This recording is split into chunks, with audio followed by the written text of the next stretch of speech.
be taking on.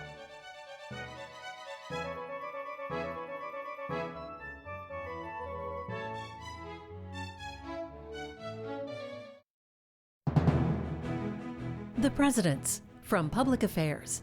Available now in paperback and ebook. Presents biographies of every president, organized by their ranking by noted historians, from best to worst, and features perspectives into the lives of our nation's chief executives and leadership styles. Visit our website, cspan.org/thepresidents, to learn more about each president and historian featured, and order your copy today, wherever books and ebooks are sold. Washington Journal continues. And our next guest, not only wearing a hat, he actually wears two hats in his role in life. He's the mayor of Union City, Georgia, the Democratic mayor there, and also the second vice president for the National League of Cities. Vince Williams, thanks for being with us this morning. Bill, thank you for having me this morning. Tell us, first of all, where Union City, Georgia is, and how big is it? Well, Union City is approximately 10 minutes south of the great city of Atlanta. And we have a population of a little less than 25,000 great people. And we're about 19.6 square miles. We're nestled 6 to 7 minutes away from Hartsfield-Jackson International Airport. So we are greatly positioned in the metro area. You serve as one of the vice presidents for the National League of Cities. What's that organization's mission? Well, certainly the mission of the National League of Cities is truly to be the arm for local leaders to be able to understand, but also navigate through many of the issues that most of us don't get an education on, because you don't go to school to be an elected official. You know, so certainly the help of the National League of Cities and all of the great opportunities that they have to share with the many resources to be able to navigate through many complex issues that drive, but also can impact our cities from day to day. It gives you insight as to how to have conversations with your federal leaders, your state leaders, but also most importantly, your constituents as well. So certainly I have been a benefactor of the National League of Cities for a number of years. First got elected in 2007 as a city council member, and became the mayor in 2013. And certainly it has been a phenomenal opportunity for me, but also I am blessed to certainly wear the second vice president hat of the National League of Cities. And Mayor, a lot of great. Mayor Williams on with us this morning to talk about the issues facing cities, not just cities, but the entire nation, the protests happening in cities over the death of George Floyd and the ongoing COVID-19 pandemic. We welcome your calls and comments at 202-748-8001 for Republicans, Democrats 202-748-8000, and Independents and others 202-748-8002. Mayor Williams, you mentioned you're just south of the Atlanta area, 10 miles south of Hartsfield-Jackson Airport, so you must get some of the spinoff of what's happening in Atlanta. First, on the COVID-19 pandemic, give us a snapshot of what it's like in your community. Well, in my community, as you know, I am in a predominant community of color, if you will. And certainly as it relates to COVID-19, I am what is considered I have a vulnerable population. My city is made up of a very large population of seniors who have retired to this area because of its proximity to Atlanta, but also to the airport as well.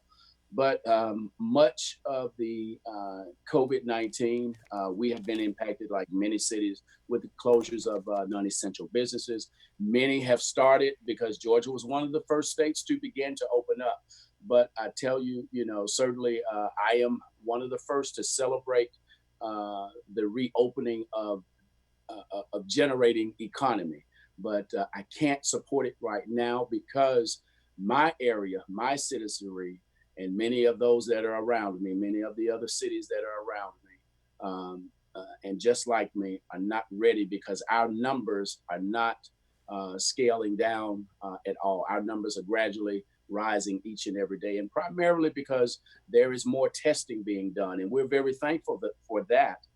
However, when you start the testing, you're going to start getting positive numbers. So that's a good thing, but it's also an alarming thing because we have a lot of people who are not adhering to the information from the CDC, but also our departments of health by utilizing those public safety adherences and protections, if you will. So it has really greatly impacted us from an economic standpoint, and we're certainly seeing it from a health standpoint as well. And after the killing of George Floyd in Minneapolis, tell us your personal reaction, but also how you reacted as mayor in terms of anticipating potential protests, potential unrest there in Union City.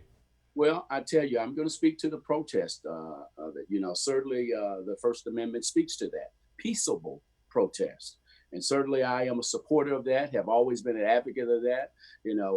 I have the great pleasure. I was born and raised in the city of Memphis and certainly recall a number of protests around the time Dr. Martin Luther King was certainly extremely vocal and prominent as it relates to protests.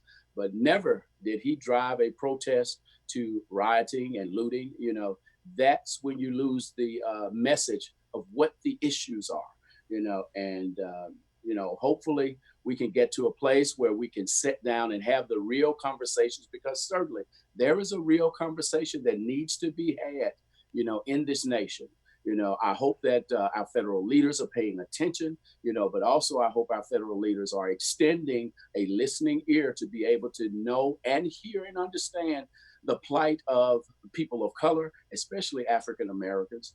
And, there is and has been a disproportionate amount of injustice, and we must address that. I think we may have lost your audio there for a moment, but we'll ask you this before we get to calls here, Mayor Sure. Williams.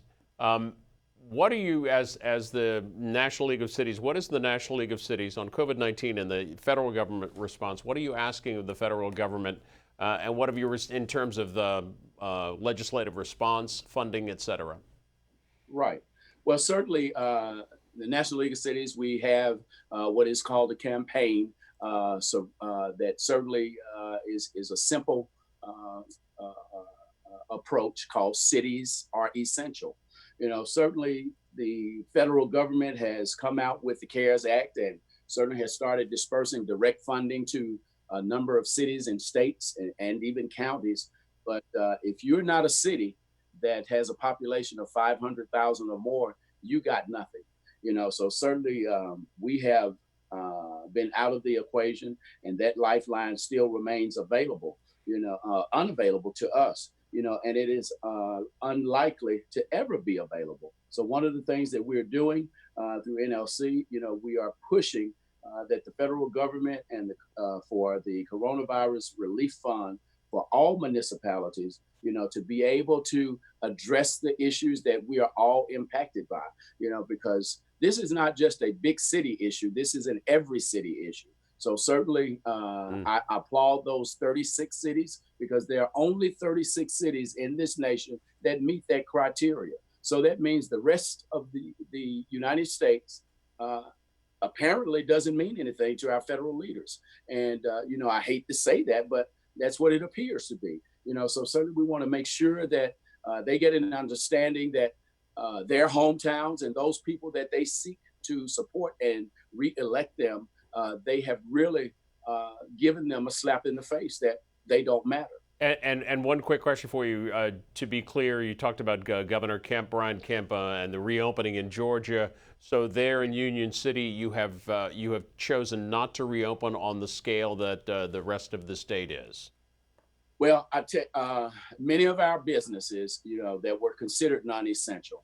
I've spoken to a number of my business owners, and they have decided that they weren't ready to open. They weren't prepared. Many of my businesses, which are small businesses, and certainly honorable men and women who worked and scraped to do all they could to start their businesses, they don't have the financial support to be able to take care of some of the small things, such as making sure they have all the safety measures in place, such as masks for customers and sanitizing station and different things like that. But even making sure that that the employees that work for them, that they're taken care of. So certainly when an event such as COVID, and this is something that is one of those 100-year markers. Certainly with COVID here, it is going to impact many cities like Union City around this country, where many of our small businesses will not have the capacity, the financial capacity to bounce back. So we have taken the approach that if we can get the federal government to assist cities that are under the 500,000 population marker, we can navigate through some of that funding to be able to assist some of our small businesses that need the assistance to be able to reopen, but also to be able to get back on their feet. We'll go to our callers now and start with Peter in Holyoke, Massachusetts, Democrats line. Hi. Hello. Thank you very much for having me, and a big thank you to everybody at C-SPAN, and a big thank you to everybody on the front lines and people who do the right thing in times of trial and difficulty. I just want to say that I think we should recognize the thoughtfulness of a lot of America's mayors and governors, the 36.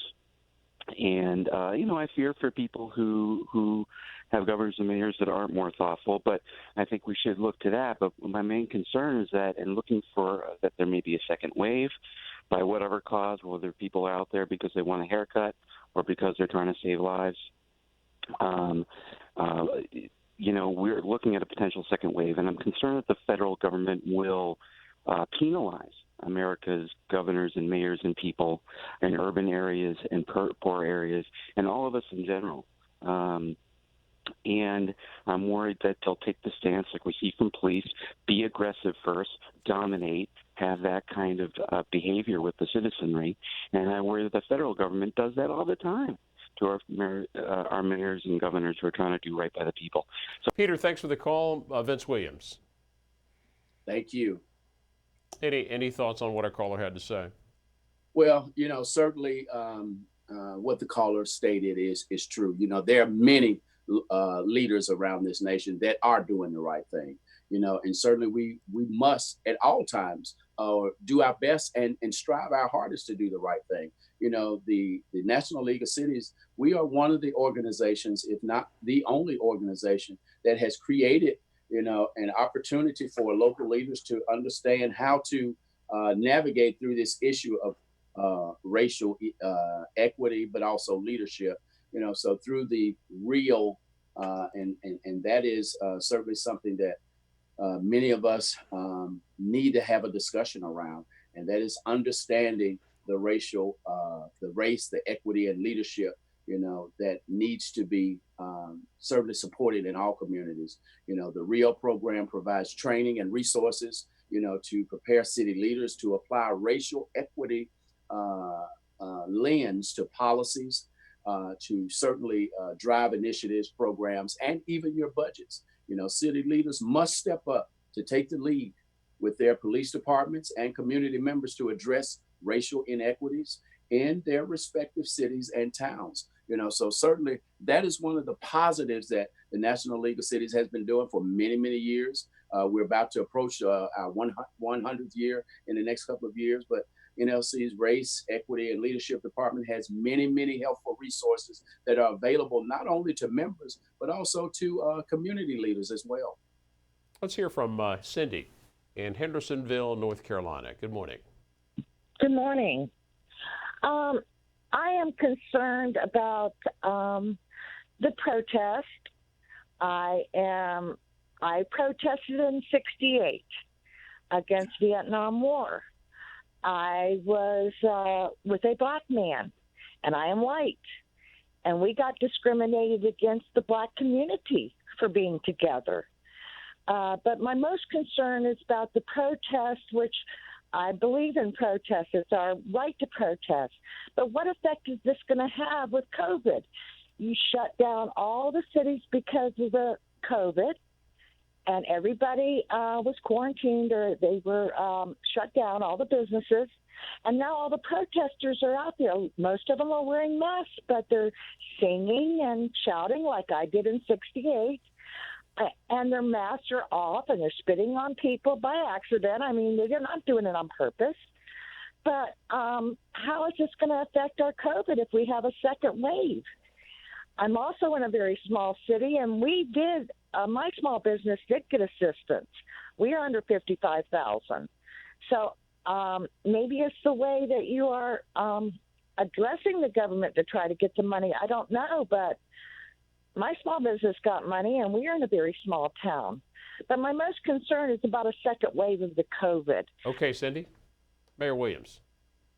Yes, and certainly Cindy makes a lot of great comments, but certainly what I have to say first as it relates to she receiving support from the federal government. And I applaud that, and I'm glad you did get it. Unfortunately, disproportionately, a lot of small businesses, not business owners, are not as astute when it comes to putting together the necessary information on applications and forms, and then many of them just don't qualify.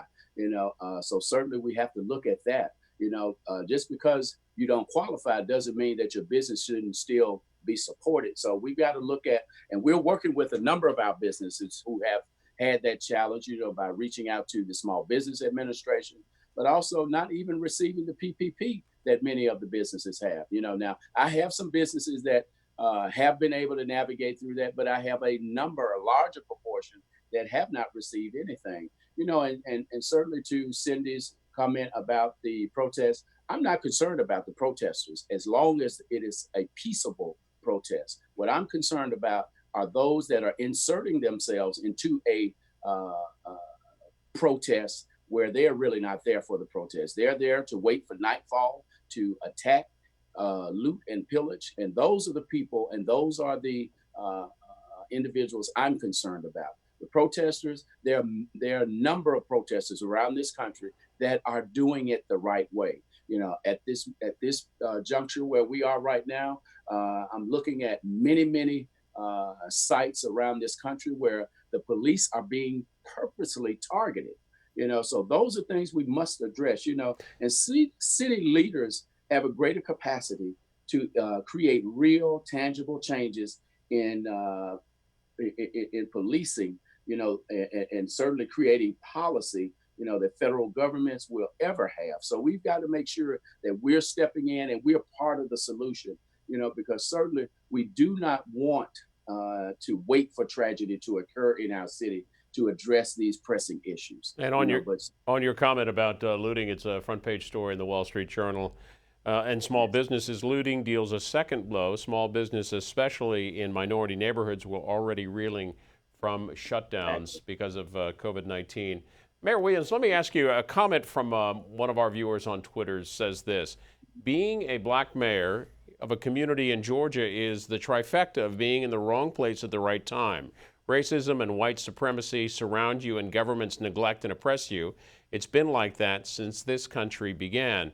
Do you, Vince Williams, feel like you're at the wrong place at the wrong time?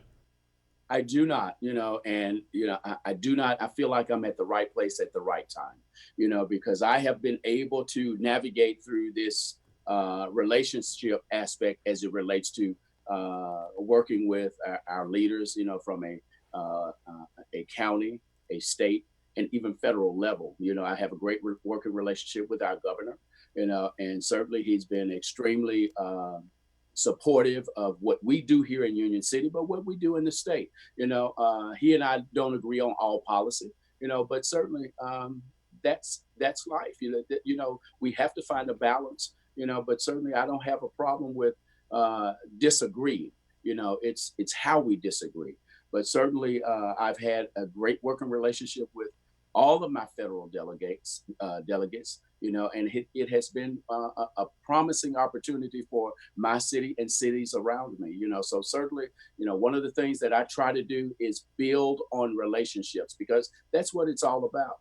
As far as the statement in the tweet that we have racism abound. That is a true statement. Racism still lives and breathes, but however, I can't let that stop me from being the leader that I know my God called me to be. So certainly, I understand what that individual is speaking to, but certainly I feel like I am in the right place at the right time for such a time as this. All right, here's Ed calling us from Bonita Springs, Florida. Welcome. Yeah, good morning. Thank you for taking my call. I don't think there's anybody who could watch the murder of Mr. Floyd and not come away horrified and shocked that this kind of stuff could still happen in the United States of America. Do we have racism here? Yes, we do. Do we have a two-tier justice system? Yes, we do. And all we have to do is look at the case of the two bills. One bill was a black man and the other bill was a white man. Both of them were accused of sexually abusing women. But one, Bill Cosby, he was charged and now he's sitting in jail because of what he did to women. But the other bill, he is now campaigning for his wife for president, and he's living the high life. And I think the hypocrisy of the Democratic Party is now coming home to roost. President Obama and Vice President Biden had 8 years to deal with these issues, and nothing's been done. And I hope this time is a wake-up call to America that both parties are complicit in this nightmare, and we need to get it straightened out once and for all. Thank you for taking my call. Okay. Mayor Williams, any thoughts? Well, certainly I respect the caller's viewpoint, but certainly this has what's going on right now has nothing to do with Bill Cosby, has nothing to do with former President Bill Clinton, but certainly there has been for many, many years two Americas, and we must address that.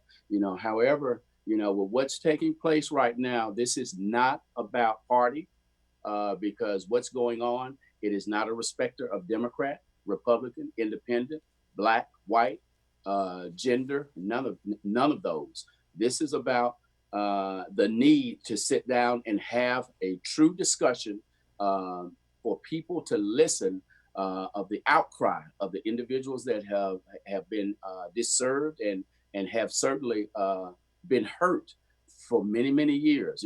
I am not rallying for 40 acres or and a mule, not at all.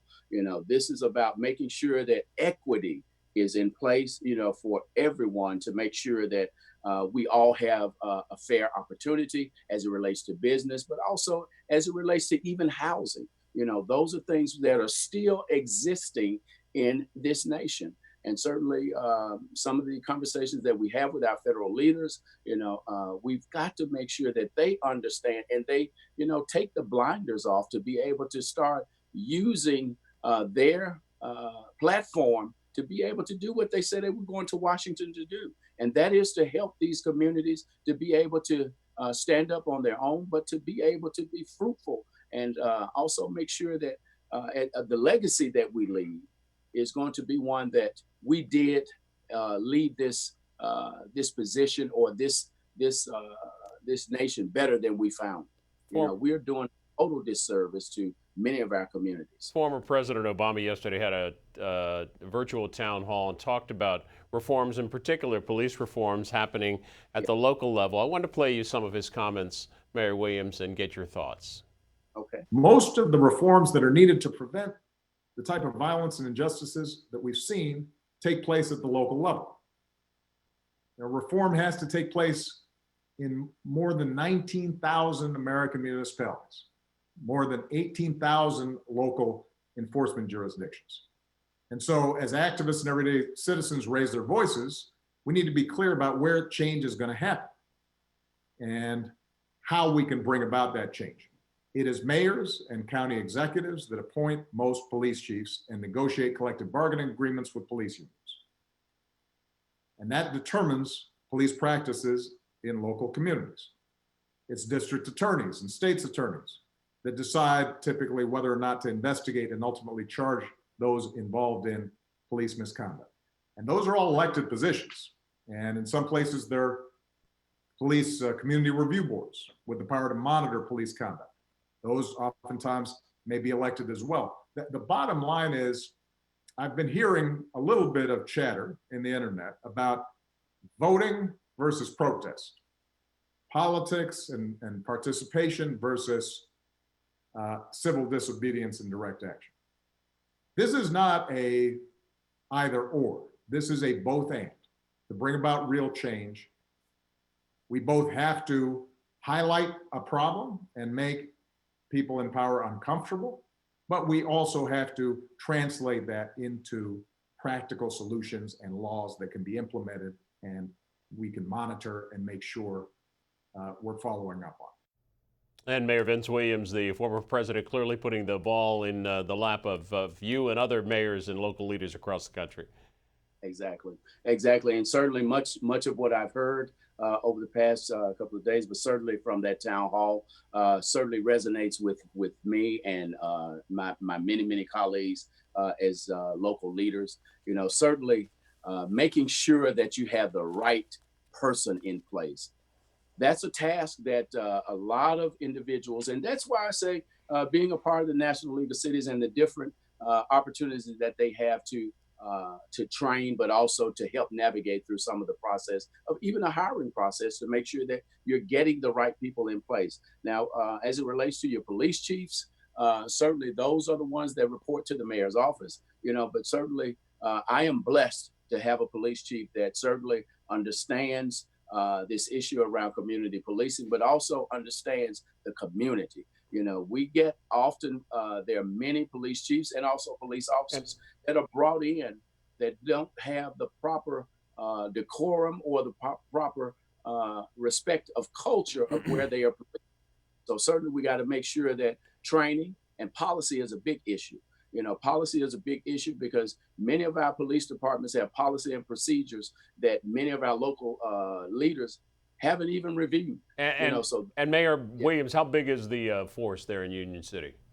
Our police force is a little over 92 individuals. All right, look, got a couple more calls for you. We go to St. Louis to hear from Sherry. Good morning. Good morning. My comment is I lived through both the Michael Brown shooting and this other shooting. I think it's sad. And I also am living through this cobalt thing, which is hard for people like me who are getting up in age to get in to see a doctor. And I think it's sad, too. I just think it's sad the way this world is going. I feel sorry for what's happening, but I know there's nothing I can do. But I just wish our mayors, well, we have a mayor here, and she's doing the best she can, but I just think it's sad that we just can't come together, can't meet somehow on common ground to even look at the issues that we're facing. Mayor Williams, how are you in Union City addressing and protecting your vulnerable population, particularly the elderly there? As it relates to COVID or as it relates to... we are having testing mobile sites that are available free of charge, as you know, to not only just our senior population, but that is one of the greatest opportunities we have, but also making sure that all of our seniors, we're checking on them daily. We're making sure that they have food, water, but also making sure that they have interaction with individuals, because we have a lot of seniors who live alone. So we want to make sure that they know we're here for them. Even though my city buildings are not open to the public, and we have a lot of staggered staff that are in my buildings. I'm in the office every day, but I am here because I am essential, if you will. So certainly we are certainly making sure that all of our seniors know that their government is here for them. We're partnering with a number of individuals and organizations such as the Atlanta Braves has certainly stepped in, and we have anonymous benefactors who have supported making sure that our seniors are fed, and even our many young people who are out of school and have been out for a few weeks now. Well, we'll send you back to work momentarily. One more call for you, though. Irene in Columbus, Mississippi. Good morning. Good morning. Thank you for taking my call. With this COVID, we've been under, I'm a registered Democrat from birth, I think, and I'm 83 years old. And I see what this country is coming to. I know that, and I grew up in Kentucky and then came to Mississippi, and I wasn't taught the difference between people.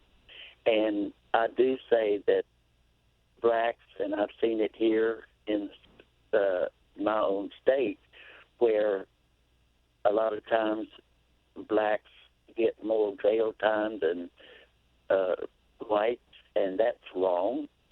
But we have a president that has really done a lot for this country. I don't like his comments. I don't like his tweets. He's he's got an ego bigger than I am, and but he has. I think the blacks have the lowest unemployment in many, many years. Irene, I'm going to let you go there. We're running a little short on time, but some final comments from Mayor Vince Williams. Well, certainly, again, Bill, thank you for having me. But I want this nation to know that you have many, many local leaders around this nation that are doing the right thing, that want to make sure that their communities are safe, but also that they do embrace the First Amendment of peaceable protest. So certainly, my colleague in Atlanta, Mayor Keisha Lance Bottoms, who has been doing a phenomenal job in Atlanta. I have certainly tweeted and certainly had dialogue with her. She's doing great. But I would urge many of the leaders that are out there right now, get involved with your state leagues. Our Georgia Municipal Association, which I'm a member of and about to be installed as its president in the next few weeks, I'm excited about what we do, the collective work that we do in this state to serve 538 cities. But in my role with the National League of Cities, that is one that I am very honored to be serving in, when we are working with every city and town and village in this country, because in the end, we will win. So certainly cities are essential, and I want people to understand we are here to work together. That's the only way we will be able to win, and that's working together from the White House to your house. Thank you. Thank you, Mayor Vince Williams, Union City, Georgia, and with the National League of Cities. Appreciate you being on with us this morning. Thank you. Coming up next here on Washington Journal, we'll be joined by North Dakota Congressman Kelly Armstrong. He'll talk to us this morning about the protests, but also about the work of the House Judiciary Committee and what he's seeing in the Senate Judiciary Committee, the Republicans' review of the FBI Russia probe. More of that in just a moment.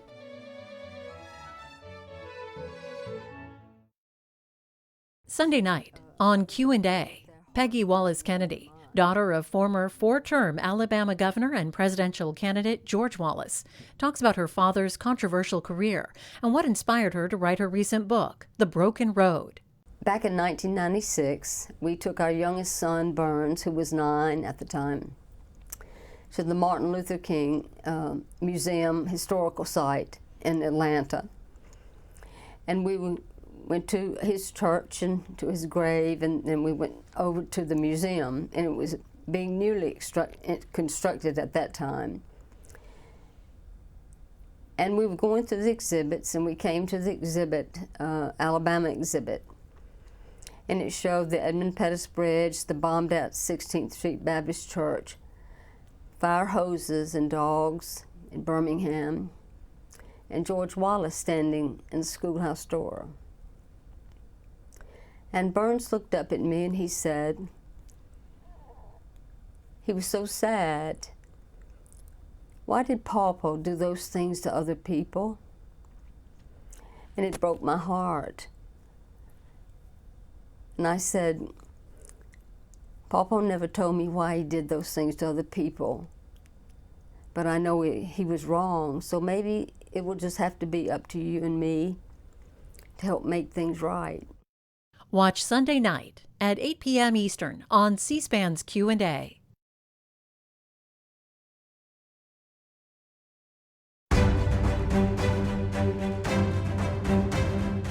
C-SPAN has unfiltered coverage of Congress, the White House, the Supreme Court, and public policy events. You can watch all of C-SPAN's public affairs programming on television, online, or listen on our free radio app. And be part of the national conversation through C-SPAN's daily Washington Journal program or through our social media feeds. C-SPAN, created by America's cable television companies as a public service and brought to you today by your television provider. Washington Journal continues. Joining us this morning from North Dakota is Representative Kelly Armstrong, congressman from that state, representing also a member of the Judiciary Committee in the House. We'll talk about a couple of issues this morning. First up, though, Congressman Armstrong, I want to ask you about the story read earlier today about the Judiciary Committee taking up some legislation, certainly discussing legislation next week, looking at police activity in the country and police reform across the nation. What can you tell us about what might be proposed? Yeah, I mean, we're going to have a hearing next, I think June 10th, next Wednesday. So I'm glad we're doing it. I hope we can keep it towards moving forward on issues that really matter. I hope we recognize that the vast majority of police officers are great people who have a really tough job, and anything we do is really rooted in the fact of getting rid of bad cops, racist cops, and those types of things without demonizing the entire profession. You know, I spent my entire legal career dealing with law enforcement as a criminal defense attorney, and I can tell you that one thing that we can figure out pretty quick is we have to incentivize departments to get rid of bad cops, and we have to be able to fire bad cops, but we cannot make it harder for good cops to do their job. Could, in this case, both the city of Minneapolis, or should the city of Minneapolis and the state of Minnesota moved faster in terms of determining charges for the 4 officers now charged?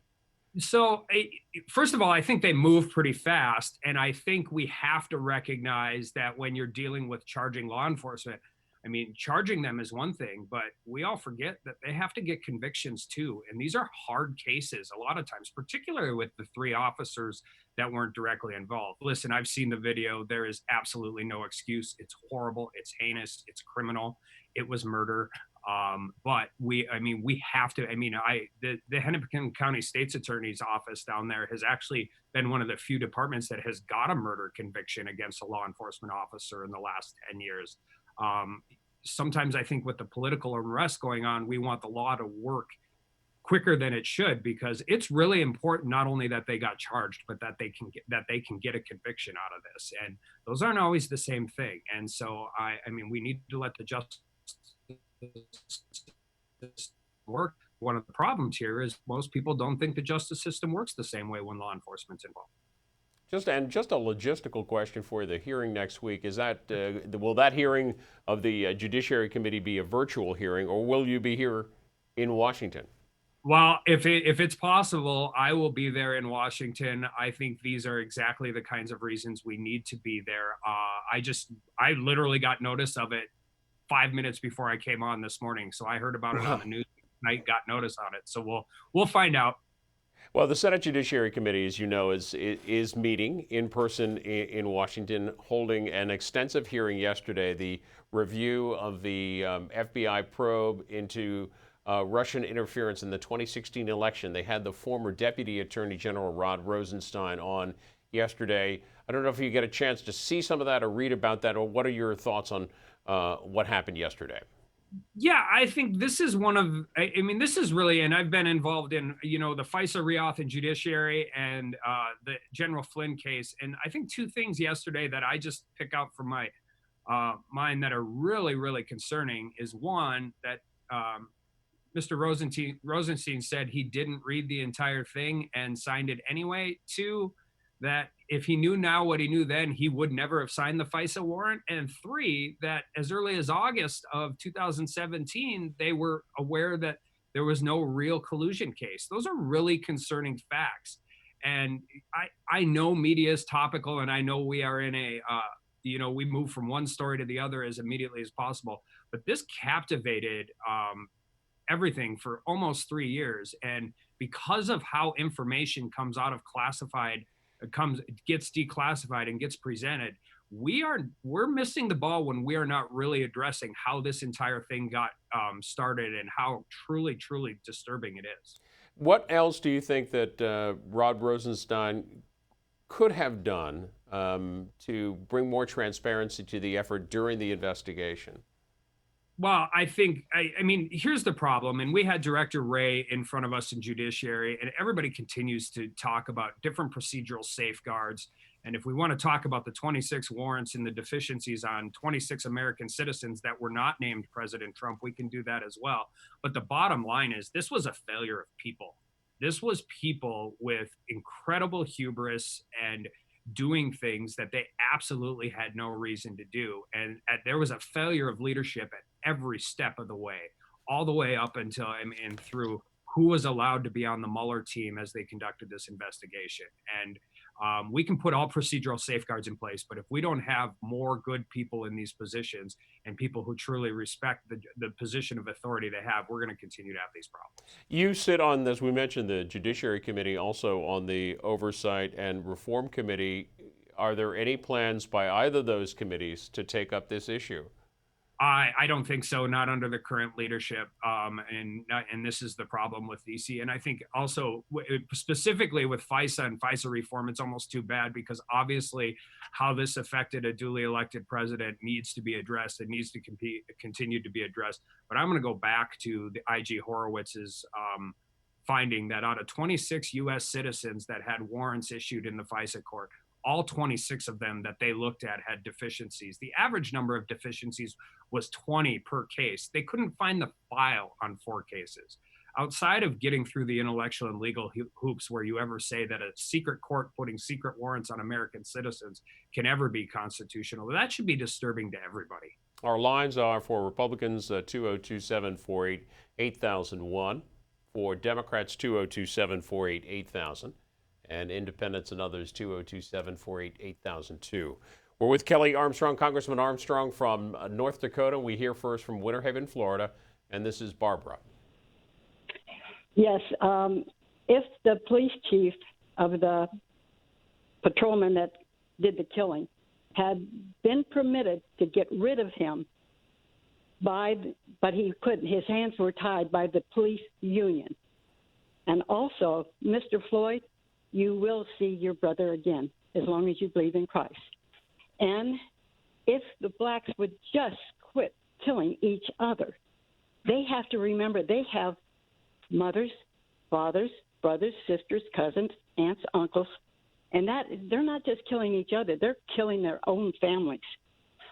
And also, and when we're going to, instead of having blacks and whites, why are we completely ignoring the real, true American, the Indians?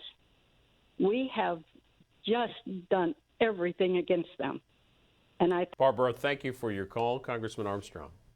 Yeah, well, as far as, I mean, so Native Americans, I've represented a lot of them in court. We obviously have a great Native American population in North Dakota.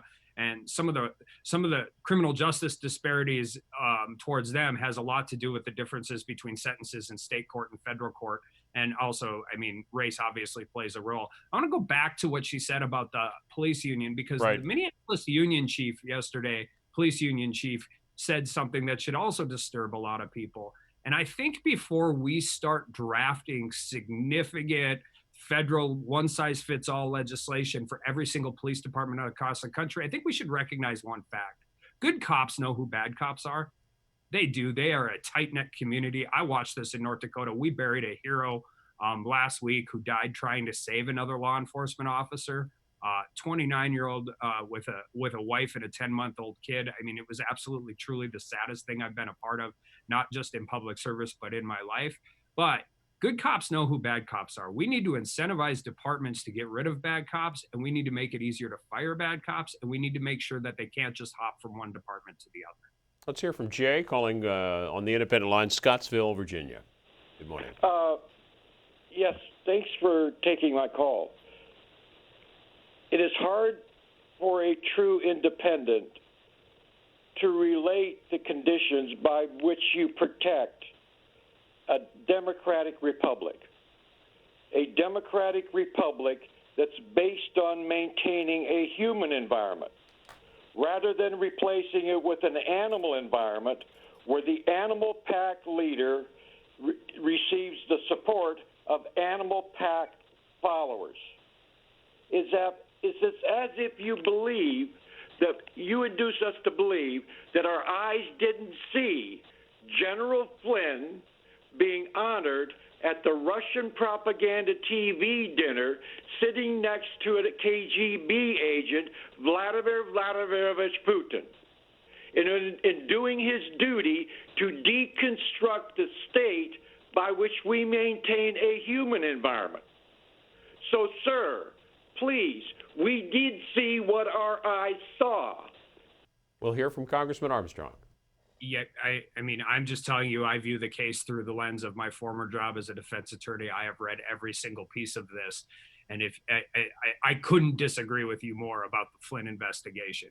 Remember, in order to be convicted of lying to an officer, a federal agent, you need two things. You need a lie, and then you need it to be material to the underlying case. Well, the FBI Personnel Office had recommended closing the Flynn case prior to the interview ever taking place. This isn't me talking. This isn't Republican politicians talking. This is the actual FBI line agents. And conveniently, that memo got misfiled. So before we start talking about denigrating a general who's given his life in service to this country, we should really look at the case file. The problem is the case file as we have it now isn't the case file as when the narrative was written. We continue to get more information as it continues to be disclosed. And it's part of what I was actually really excited about in the FISA reauthorization language is the requirement that this stuff got disclosed to the public quicker. But I'm telling you, I've been through from the start to finish of the Flynn case, and it is truly an abuse. And it is. You're a former criminal defense attorney. Why do you think, given it looked like he had the facts on his side, why do you think General Flynn pleaded guilty? Oh, I think I could. I mean, I could walk through the actual weekend. So as late as Friday, they were asking. This was the second time his lawyers asked for the 302s. They were told by the FBI they couldn't have the 302s because they compromised other parts of the investigation. That was Friday. Sunday, NBC ran a story that said that they had enough evidence, which was leaked by the DOJ. I mean, it just was, that they had enough evidence to convict or to charge General Flynn's son with FARA. That afternoon, he proffered. He was between $4 and $6 million into a criminal defense. They had threatened his son, and he proffered that same day. So, as a criminal defense attorney, I can tell you the trial penalty exists significantly in federal court. And when you are that strained financially and that motion, you are told you're going to get a deal with no or little bail time. Oftentimes, you take that. All right, we go on to Terry, Woodbridge, Illinois, Republican line. Yes, good morning. I wasn't going to say this at first, but I'm going to have to say it. With the guy who was saying about Michael Flynn sitting at that dinner in Russia, if he also looks around, he'll see a lot of Democrats were sitting at that same table. So this is what the media is destroying our country and our civilization. But what I called about was the hearing on Rosenstein. Yesterday in Illinois, I checked every single channel. Nobody was showing it. And then only two cables were showing it, was One American News and Fox News. Showing the hearing yesterday, Terry? Yes, the whole thing. We showed the whole thing. In Illinois, you couldn't hear it. And this morning, I watched Illinois News, every single channel. Terry, nobody's talking about it. Terry, just to let you know, we covered the entire hearing at C-SPAN, and it's available on our website at cspan.org. What's more is we will cover the hearing today, beginning at 10 o'clock Eastern. We're going to call for additional subpoenas, so that's at 10 right after the House pro forma. Congressman Armstrong, any thoughts? Well, I think, I mean, I watched it. I watched what I could yesterday, and you could find it, but I think there's an important point there. There was a narrative for 3 years that was being pushed by many in the media, and that narrative is unraveling, and it's not unraveling because we're doing it. It's doing it because, this is this is Rod Rosenstein testifying to these things. People should watch this, and people should, I know, listen, we've got a nationwide pandemic going on. We obviously have as much civil unrest as we've had in many, many years going on across the country. But this stuff is truly important, and we don't get to move on just because it's been going on for so long. Particularly when the information coming out now isn't necessarily real conducive to the prior media narrative that was being driven. A couple of comments for you and questions on Twitter. This one says, do away with FISA. The potential for abuse has been demonstrated. Ponder the number of cases unpublicized that we don't know about. And a question for you, Mr. Armstrong, was Rosenstein totally inept, or was he part of the coup cabal? You know what? There was obviously a failure in leadership, and he has to take some blame for that. And I mean, he tried to do that a little bit yesterday. What his motives were at that given point in time, I really don't know. You know what? I particularly don't care. What I can tell you is it was a massive failure of leadership at the highest level in what is the most high-profile case they've ever seen. I want to go back to the FISA thing quick. Yeah. It's important to recognize that FISA was originally put into place because prior to that, it was essentially the Wild West. FISA was originally designed to have protections for American citizens in counterintelligence in these issues not just allowing Article 2 to do whatever they want. I do agree it's been abused, and I agree there's systemic reform that absolutely needs to happen. I think, and like I said, I think sometimes we ratchet this too much up into what has gone on because it was such a terrible case against a duly elected president.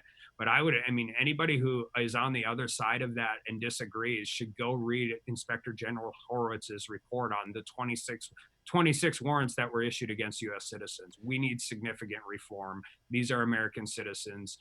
We need to protect our foreign intelligence. We need to keep the country safe, but it doesn't do a whole lot of good to do that if we're trampling all over the Fourth Amendment in order to do so. Does all of this complicate the efforts to get FISA reauthorized after it passed in the Senate, delayed in the House, and now in a conference committee? Absolutely, and I think one of the reasons that I think most people aren't necessarily aware of, the big problem with getting it reauthorized is the portions we're trying to reauthorize, such as roving wiretaps and the lone wolf provision, are not the pieces we want reform to. The pieces we want reform to and the pieces that have been used and abused are actually not up for reauthorization. So without reform, they stay in place exactly the same way they were. But yeah, I said this in Rules last week. I said there's a reason we need to be in DC, and it's not just because of technical glitches on remote hearings. It's because deals like this, where there are weird coalitions, Zoe Lofgren and I are on the same side on this issue. It's not just a Democrat-Republican issue. We need to be able in town, because even the first one we got through was held together with and this is really tough, and we need to protect our country, and we need significant reforms. And I don't know how we do that if we're not in D.C. Congressman Kelly Armstrong, first elected to the House in 2018 after a 6-year stint in the North Dakota Senate. We go next to Silver Spring, Maryland. This is Rachel, Independent line, Democrats line. Go ahead. Good morning. Good morning. Thank you, C-SPAN. With all due respect, Representative Armstrong, how will history see when the 52 subpoenas go out and this hearing comes about? Will it look like the McCarthy communism witch hunts? I think the Republicans really need to wake up and see what's going on in our country. There's over 100,000 deaths, and look at the protests going on. It looks like you're all struggling. You're all trying to get President Trump elected. Please, we're the American public. We are watching. Thank you. Okay, we go to David in Charleston, South Carolina. David in South Carolina, you're on the air. Thank you, Mr. Armstrong. I'm one of your constituents from Williston originally, and down here in South Carolina on business. But this may or may not have been covered already by previous questions. But since the DOJ dropped the case against General Flynn, and this one judge is trying to reinstate him, I'm wondering what options are available to resolve that. I'll hang up and listen. Well, I know people have called for his recusal. I actually don't. The appellate court kind of struck him down pretty hard and basically told him he had a very short period of time to respond to that. Also, you are one of my constituents from Williston, one of my favorite towns. I've coached a lot of baseball there over the years, but I think this will end up working its way out. I mean, there's just really not a mechanism for a judge to independently create his own case. That's not how it works. I always used to say I couldn't understand necessarily why my good friends wanted to be judges. I don't know why you'd want to referee when you can play ball. But this case, I'm fully confident this will get where it needs to go. I think the appellate court did the right thing, and we'll see where it ends up. Question for you on Twitter, Congressman. Withholding potentially exculpatory evidence is hands down wrong in any prosecution, and it happens all the time in both the federal and state courts. Would your proposals cover all of those? Well, I think that's important because I think a lot of things that some people have said regarding the Flynn case, you have to remember where it was at in the course of the proceeding. There was no real discovery position in place. It's called Brady material. And that, I mean, discovery is a process in federal court that can sometimes be burdensome, but I want to be clear. I'm not sure the FBI had the obligation to turn that stuff over at that time. I actually think one of the things we need to do as we deal with what I call the Second Step Act, building on President Trump's First Step Act, is ensuring that all exculpatory evidence is provided to a defendant before a court enters a guilty plea. It usually doesn't always come on the front end. It comes later in the case. So I want to make that clear. Systemically, there are ways that I'm not sure they were obligated to turn that over at the time they did, but they should have been. And and that is something we absolutely can legislate and get to the bottom of. We'll hear from Robin next, Old Forge, Pennsylvania. Good morning. I just want to say that I've been watching this for 3 years, and General Flynn, if he didn't plead guilty, they were going after his son. They bankrupt him, and I want Comey charged. He needs to be charged. He's at the top of this, and I think Ray in the FBI, he has to go because all he cares about is the FBI's reputation. He does not care about what they were doing to President Trump. And I just want this all to come out. It's not right that people we've been going through this for 3 years. We want answers, and we want them now. Thank you. I appreciate you for coming on C-SPAN. Thank you very much. Okay. Yeah, I think that's an interesting. And there are a lot of people that feel that way, and I'm not sure there's many more issues that do view it through the lens. But I'm one of the guys that really thinks we need to be able to hold people politically accountable, both in Congress and the media, because there's, if you lie, classified information, those are crimes we can charge, and obviously Attorney General Barr has appointed Durham to do this, but they still have to commit a crime that falls under federal statute that has both a penalty. And I think we're going to see with a lot of these guys, while their conduct is abhorrent, they should be disbarred, any of them that have a law license, and they should never be allowed in any position of authority again. With what I've seen so far, and that's not everything, I'm struggling to find what crime we would charge them with.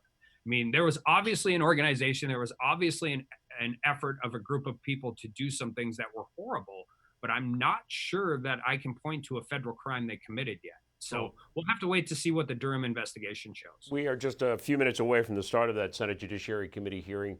We will have live coverage here on C-SPAN. They are looking into the possible ties, the FBI investigation of the 2016 Russia investigation, and they'll be meeting to consider authorization for subpoenas, among other things. Let's see if we can get a quick call here from Ellicott City, Maryland. This is Wendy on the Independent line. Go ahead.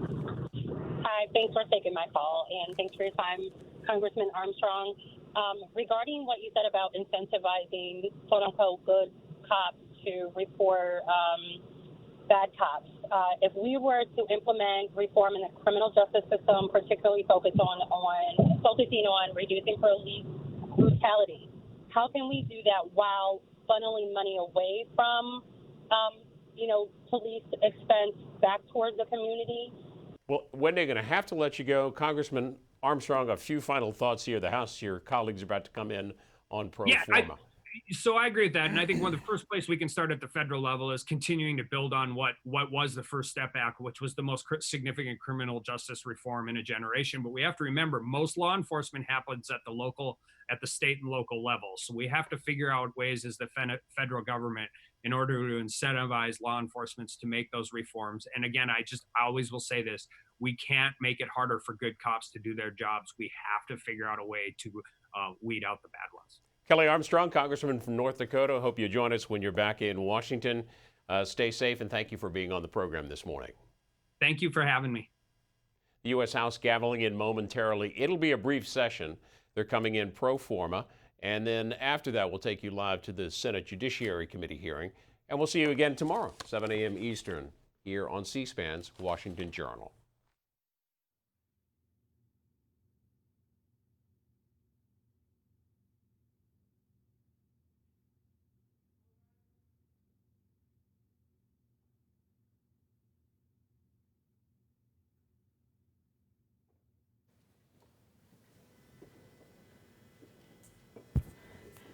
The House will be in order. The prayer will be offered by our chaplain, Father Conroy. Let us pray. God of love and mercy, thank you for giving us another day. Look toward us, O God, and have pity on us, for we are much afflicted. Preserve our lives and rescue us. Let us not be put to shame, for we take refuge in you. These are such troubling times with Americans on all sides, striving for a great reckoning and readjustment of our norms and habits of society. It is frightening for many, painful for all. For our leaders, local and national, enlighten them with the wisdom and courage to address injustice where it resides. Comfort your people and help us all to grow in faith, hope, and love. Bless us all this day and every day, and may all that we do and can do for our neighbors be for your greater honor and glory. Amen. Thank you, Father. Pursuant to Section 4A of House Resolution 967, the Journal of the Last Days proceedings is approved. The gentleman from Maryland, Mr. Harris, will lead the House in the Pledge of Allegiance. I pledge allegiance to the flag of the United States of America and to the republic for which it stands, one nation, under God, indivisible, with liberty and justice for all. The Chair lays before the House the following communication. The Honorable the Speaker, House of Representatives, Madam, pursuant to the permission granted in Clause 2H of Rule 2 of the Rules of the U.S. House of Representatives, the clerk received the following message from the Secretary of the Senate on June 4, 2020 at 9:15 a.m. that the Senate passed Senate 3846, that the Senate passed without amendment H.R. 7010, signed sincerely, Cheryl L. Johnson. Thank you. Pursuant to Section 4B of House Resolution 967, the House stands adjourned until 9 a.m. Monday, June 8, 2020. Thank you. And the House gaveling out now after a brief pro forma session this morning. And now we take you over to the Senate Judiciary Committee, which is considering authorizing subpoenas for individuals involved in the FBI Russia investigation. Live coverage here on C-SPAN.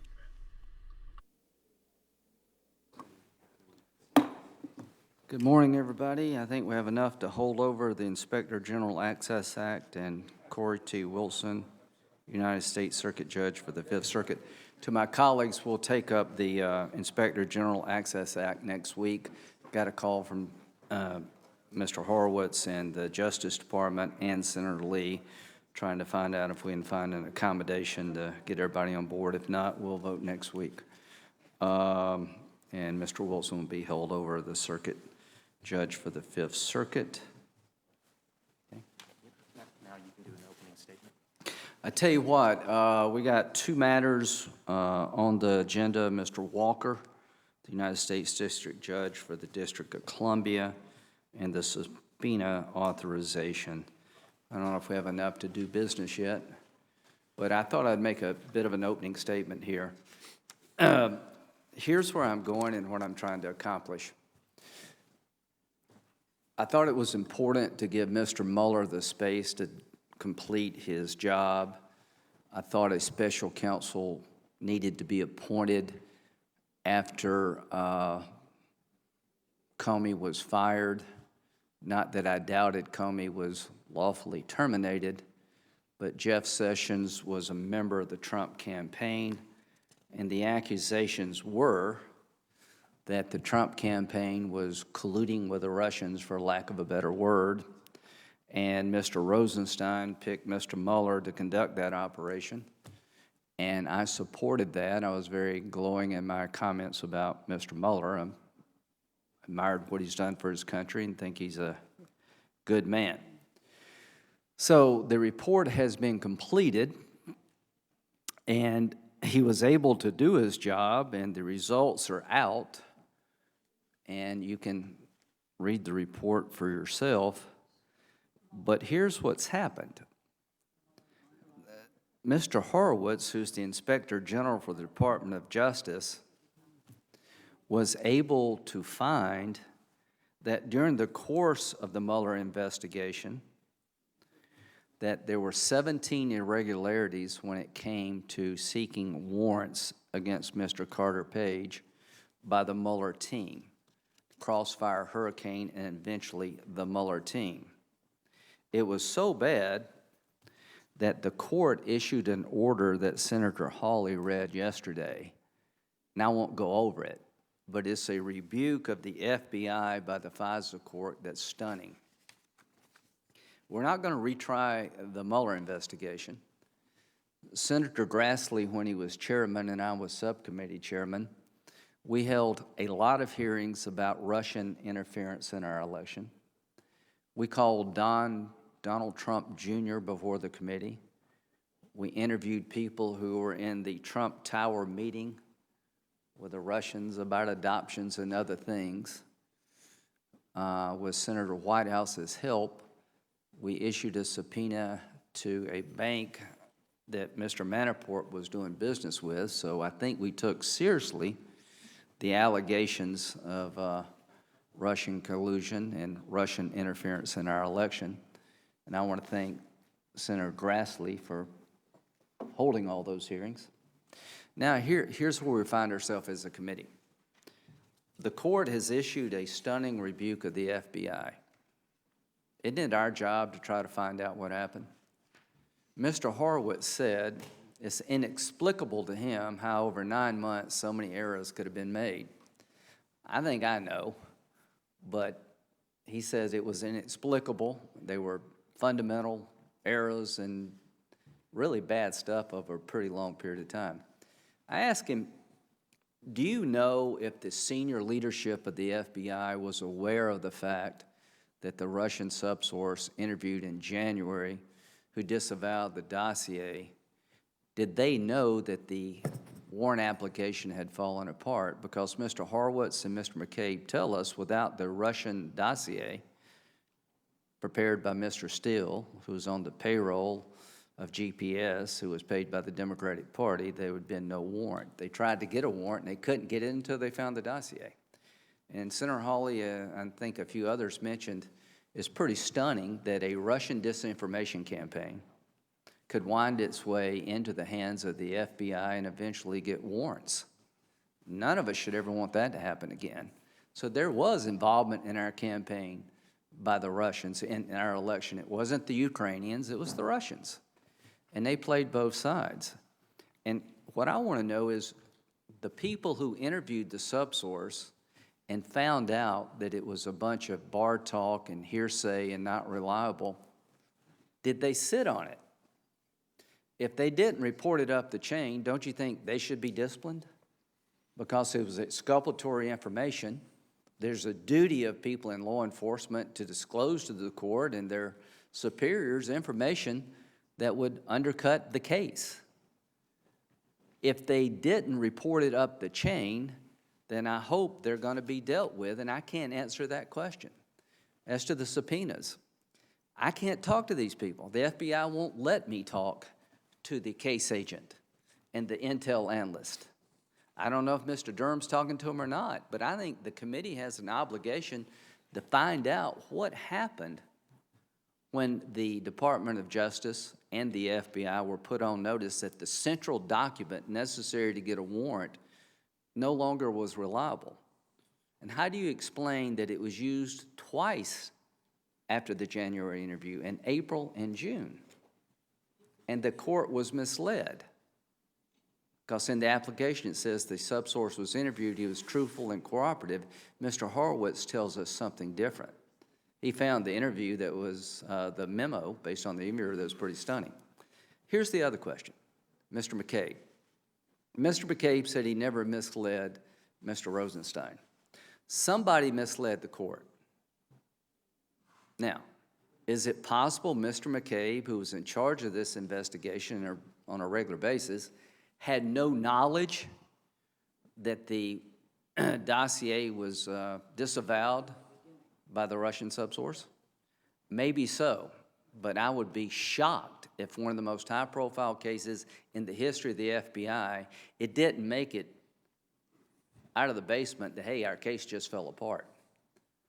So if he didn't know, he should have known, and how could he not have known? If he did know, and if Comey knew, and they continued to seek a warrant after they knew the dossier was unreliable, then they should be held accountable either criminally or otherwise.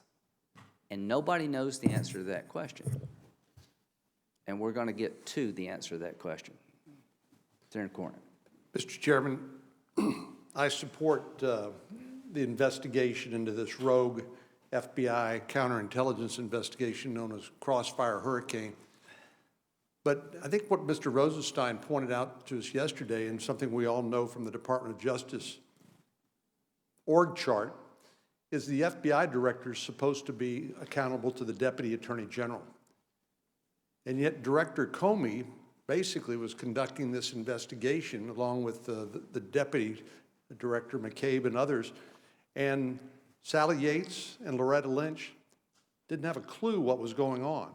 You remember what Sally Yates' reaction when they talked about the Kislyak-Flynn conversation. She was surprised that there was actually an ongoing investigation. I think it was Crossfire Razor, as I understand, as I recall, as a subset of Crossfire Hurricane.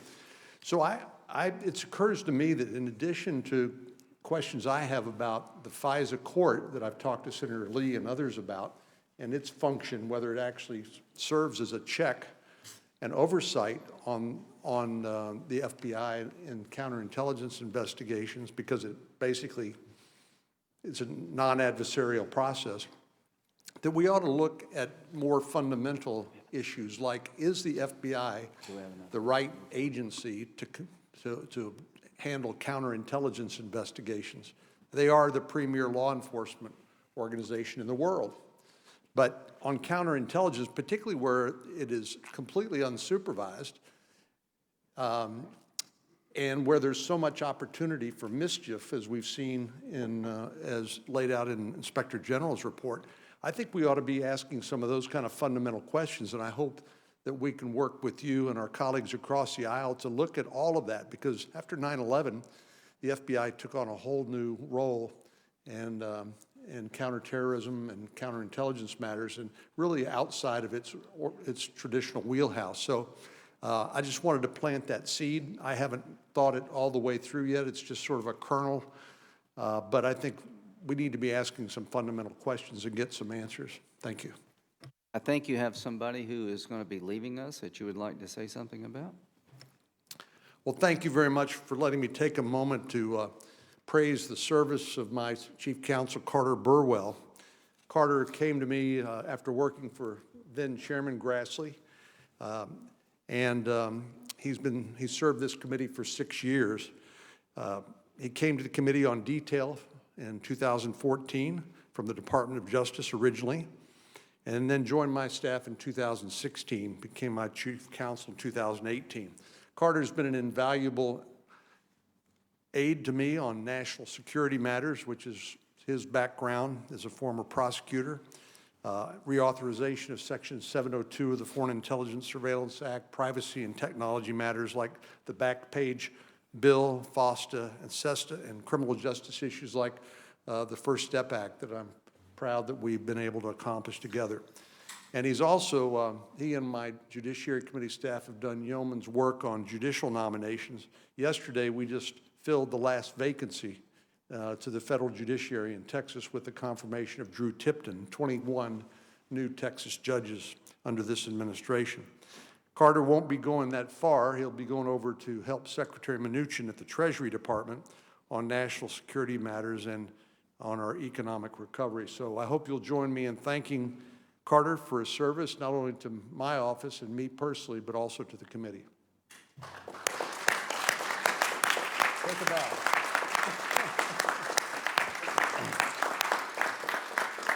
Knowing Senator Cornyn the way I do, I'm sure you're getting a pay raise. Senator Feinstein. Thanks very much, Mr. Chairman. Let me begin with this, and I'm going to take a few minutes. I think it's important to note that the committee has never heard from Mr. Mueller and his team. Yesterday, you questioned Mr. Rosenstein about whether there was any there to justify investigating possible ties between the Trump campaign and Russia. I wrote you a letter signed by every Democrat on this committee on May 8, 2019, that says we're writing to you to follow up on our request. This is a follow-up, that the committee hold a hearing with Special Counsel Mueller regarding his report on Russian electoral interference and obstruction of justice. The Mueller report is a seminal document that caps the special counsel's nearly 2-year investigation into Russian interference in the 2016 election. As comprehensive as the report is, it is clear that there are many outstanding questions that remain unanswered. The attached document identifies at least 60 unanswered questions related to both Russian interference and obstruction of justice. We believe that Robert Mueller would be best suited to answer these and other questions. I would like to put this in the record, Mr. Chairman. We asked for this over a year ago, and there was no answer to our plea. So now I want to address the chair's authorization for subpoenas. Could I just make one comment? Sure. The reason, well, you could read the Mueller report for yourself, I guess, but Mr. Mueller is a great patriot, served his country for a long period of time. I'm not adverse to having somebody from the Mueller team come and tell the committee what they did and how they did it. As a matter of fact, I think that's a really good idea. I'm not so sure Mr. Mueller would be the best person now, but maybe Mr. Wiseman. But I think, I agree with you. I think we need to understand how the Mueller team worked, and I am very open to getting somebody from the Mueller team over here during the course of our inquiry. So I just want to let you know that that's not an unreasonable request. Well, thank you. We sent you this letter over a year ago asking for Mr. Mueller.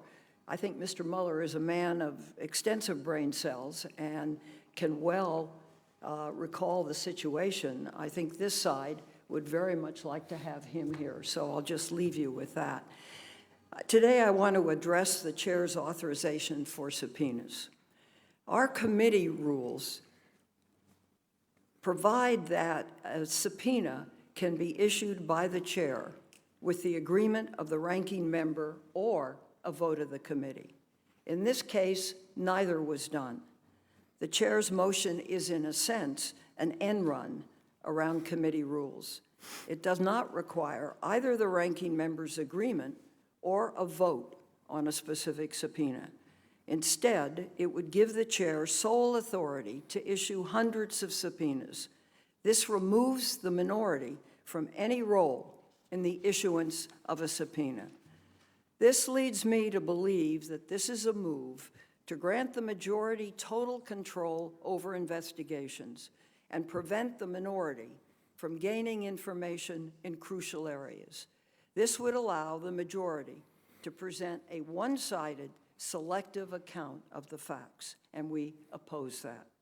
With this motion, the chair is granted unbridled authority to issue subpoenas for literally any document or witness related to Crossfire Hurricane, the early stages of the FBI's investigation into the Trump campaign's ties to Russia.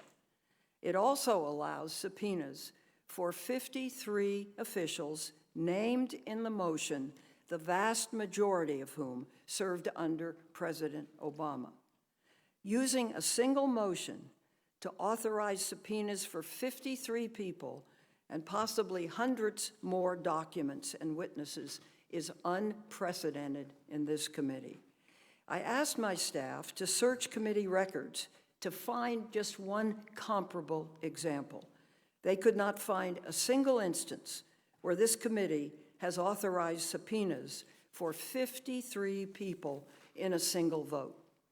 In addition, the committee has not been provided with explanations for why any of these people have been listed.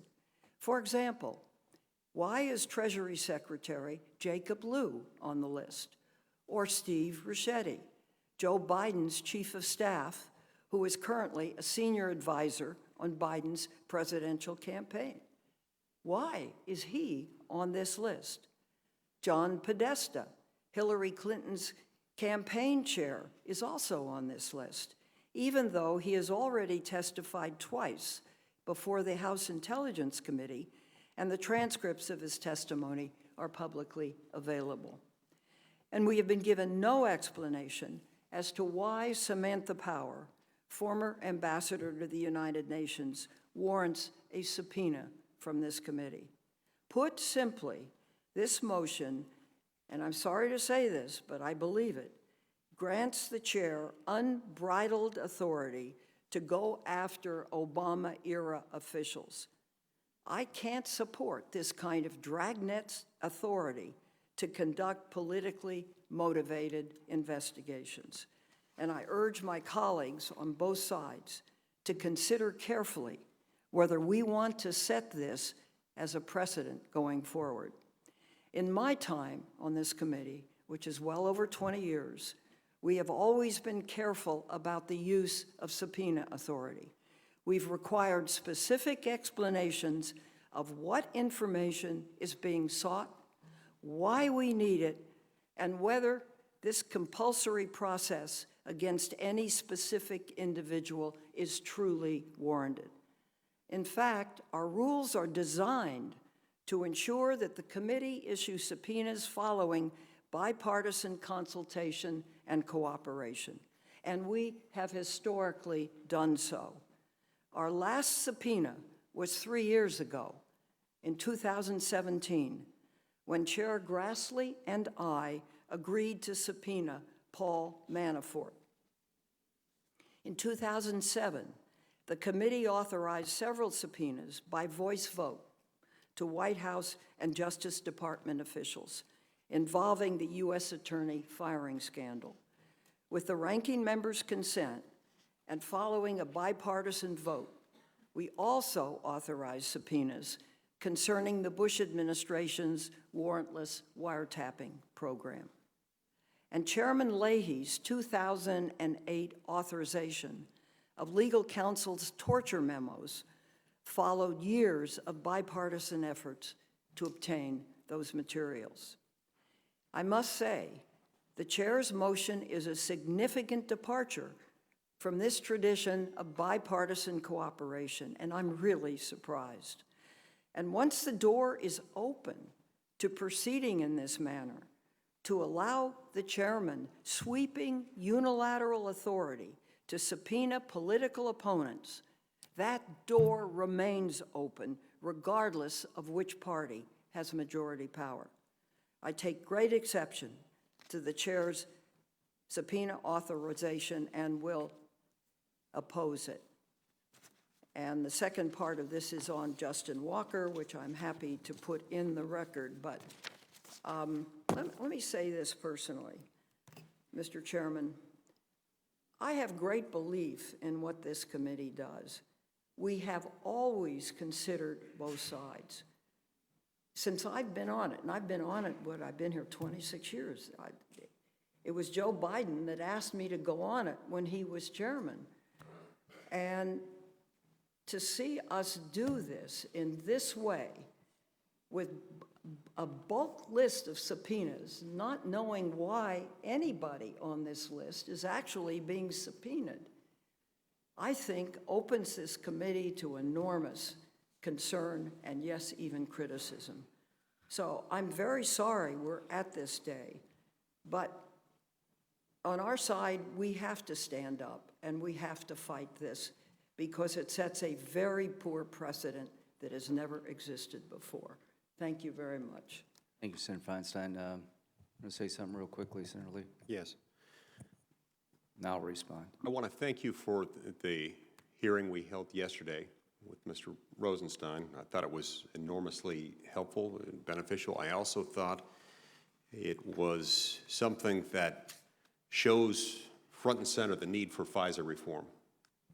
What we saw yesterday is that that system that we've been assured now for a couple of decades is not working well, and it doesn't self-police. This is one of the things that happens when you have a secret court with secret litigants, when in most circumstances, absent further reform, you can't even have an amicus curiae in there participating. We need to pass something at least as strong as the Lee-Leahy amended version of the FISA bill a couple weeks ago, which the Senate adopted by a vote of 77-19 along strong, overwhelming bipartisan lines. What we heard yesterday from Mr. Rosenstein only further confirms the need for aggressive FISA reform. It's at least as strong as what we adopted with Lee-Leahy. This enterprise that's involved in FISA and the agents that we heard about yesterday really were abusing the law. These are every American's civil liberties that are being undermined, not just Republicans, not just Democrats. Everyone's civil liberties are potentially at stake when they can use the apparatus of FISA to go after someone. And yes, some of these improper investigations were themselves politically motivated, and we have to get to the bottom of them to figure out what happened. It is essentially important, regardless of what happens with those investigations, that we conclude them by updating and reforming our laws. These laws have proven far too easy to manipulate, and we must not allow them to wither on the vine. I'm grateful to Senator Leahy, with whom I've worked for many years on this issue. Senator Leahy and I spotted the risk of abuse of this shortly after I arrived in the Senate, and he and I embarked on a journey together to try to reform this. It does need to happen. Last week, something significant happened. The reforms we passed in the Senate died. They weren't able to secure passage. For the first time in history, these were the most aggressive FISA reforms that we've ever adopted in either house in the history of FISA. And for the very first time, these very reforms stalled, not because they didn't do enough to help the government, but because they were perceived by many to not do enough to restrain government. This is the right direction. We need something at least as aggressive as the Lee-Leahy amendments we passed a few weeks ago. Thank you, Mr. Chairman. Thank you. And Mr. Chairman? Yes. Senator Durbin. Mr. Chairman, do I understand we are debating? That's what I was going to ask.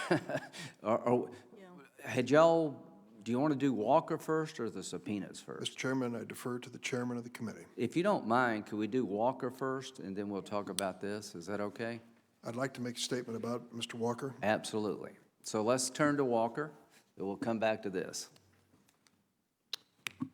Mr. Chairman. Senator Feinstein's statement on Mr. Walker's in the record.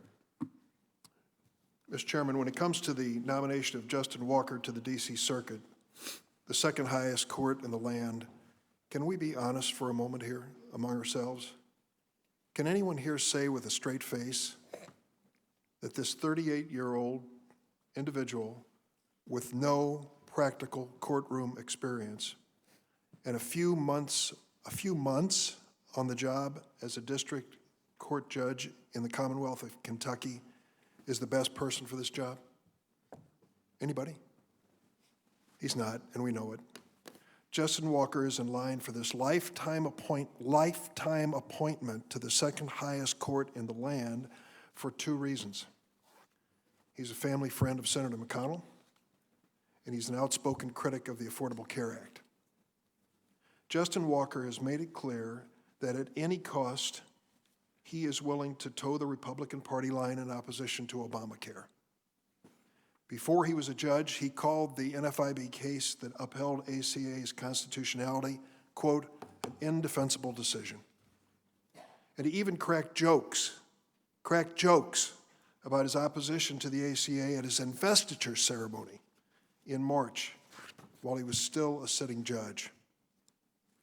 These comments apparently put him on the fast track to the D.C. Circuit. It is astonishing to me that Senate Republicans have chosen to pick so many obvious opponents, not just opponents, but people who are hostile to the Affordable Care Act in the nominations they brought before this committee. John Bush, Steve Graz, James Ho, David Porter, Naomi Rao, Mark Norris, Michael Trunkale, Sarah Pitlick, to name a few. Not to mention Chad Riedler, who filed the brief for the Trump Justice Department in Texas versus U.S. case that called for striking down the entire ACA, including protections for Americans with pre-existing conditions. The case is now pending before the Supreme Court. Chad Riedler was nominated to the Sixth Circuit within a day after filing the brief. We are seeing this pattern again with the Walker nomination. Even in the middle of a pandemic, the Republican Party of America is not stopping its attack on the Affordable Care Act, and yet it has never, underline never, produced a substitute or an alternative. So why were we brought back here 5 weeks ago with a nation that was being told to stay at home, with the District of Columbia with orders for people not to be out and about? Why did we convene the Senate, bring back 10,000 employees at risk to themselves and their families? We brought them back for this nomination. It was the first item of business. Justin Walker, former intern to Senator McConnell, to go to the second highest court in the land. Mr. Chairman, I've said it before and I repeat it. There have to be, among all of the people in the United States of America, a conservative Republican judge with the qualifications for this court. This man is not that person, and we all know it. Make no mistake, the nomination of Justin Walker is not only a personal favor to the Republican leader, it is a direct attack on the Affordable Care Act in the midst of a public health crisis in America. I oppose this nomination. Senator Lee, I think. I have a statement on this nomination, which I'll put in the record. Without objection. I completely concur with what Senator Durbin said. His statement sets it out very clearly. I also concur with what Senator Lee said. And on the issue he's talked about, he and I have worked very, very closely with many senators, both Republicans and Democrats. And I hope we can get that back online. I think we had, I'd ask the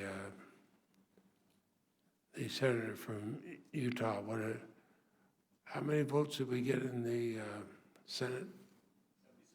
77 votes. It's hard to think of, as polarized as become around here, to have 77 votes to say the sun rises in the east. We got 77 votes on our amendment. And I would hope that everybody can step back, take a deep breath, put it back in, and go for it. Thank you. Senator Whitehouse. Thank you, Chairman. I'm not going to speak at length because I've made this point repeatedly.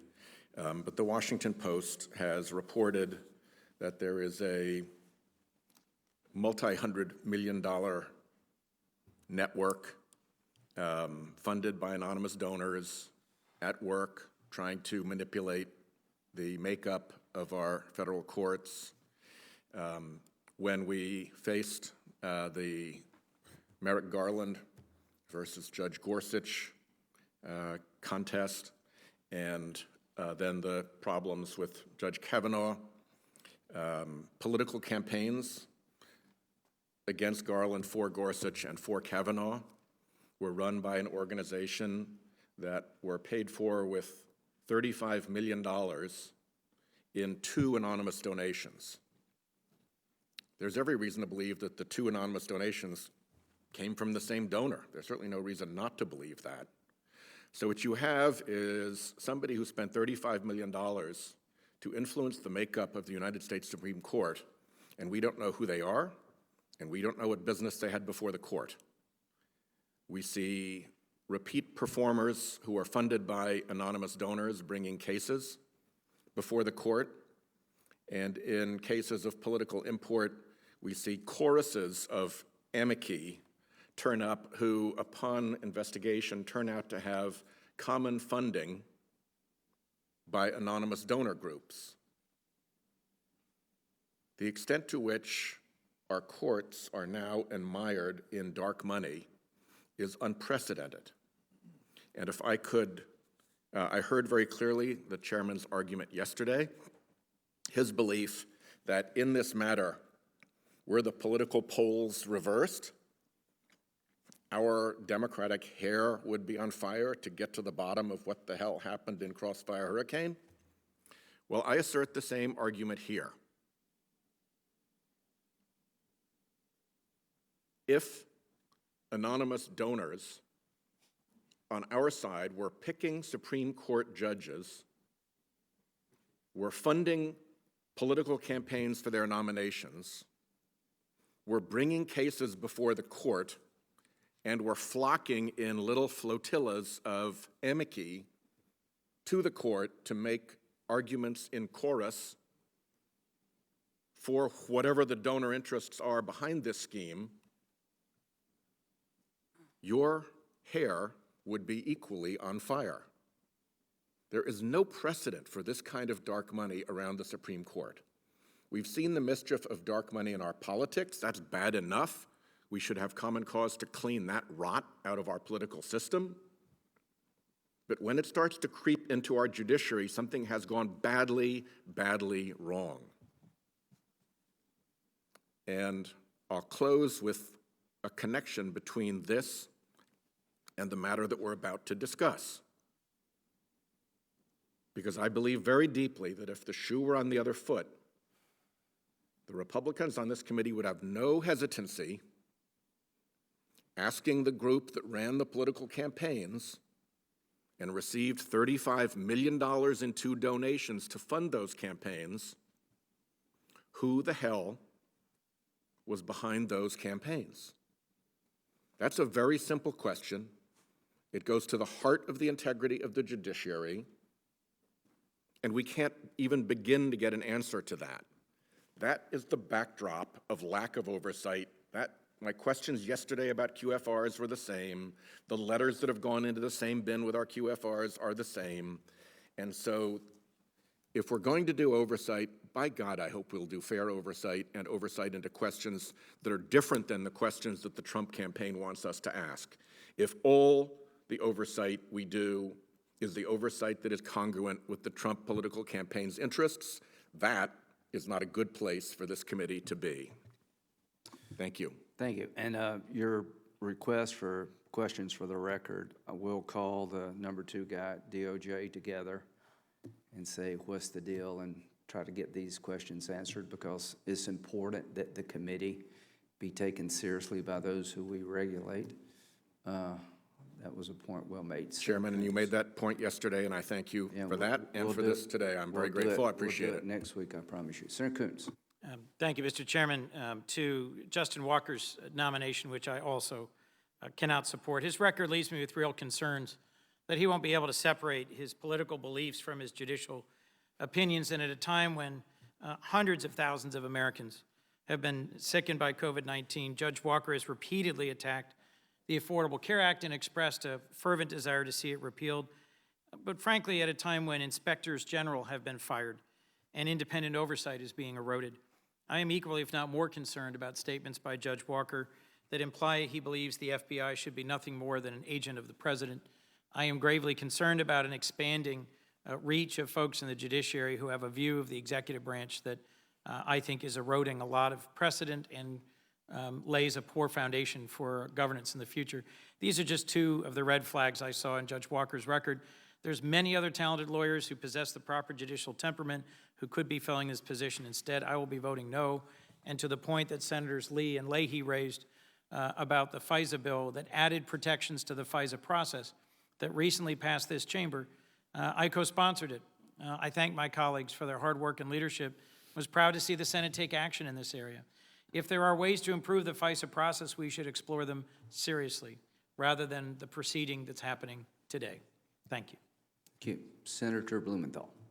Thanks, Mr. Chairman. Thanks for this opportunity to speak on the nominee, Judge Walker.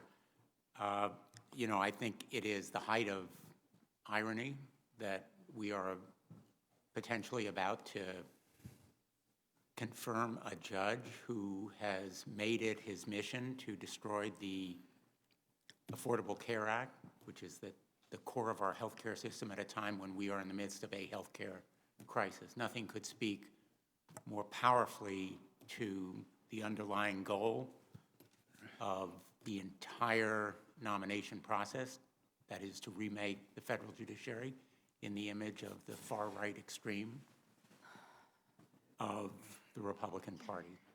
And it is also driven by those forces that Senator Whitehouse outlined just minutes ago. The dark money that is driving this campaign is on full exhibit today. So I will vote against Judge Walker, not because he was found to be unqualified as a nominee for the district court judge. I believe he's unqualified to be a judge on the appellate court as well, but because he is mission-driven, as he said in his investiture speech when he was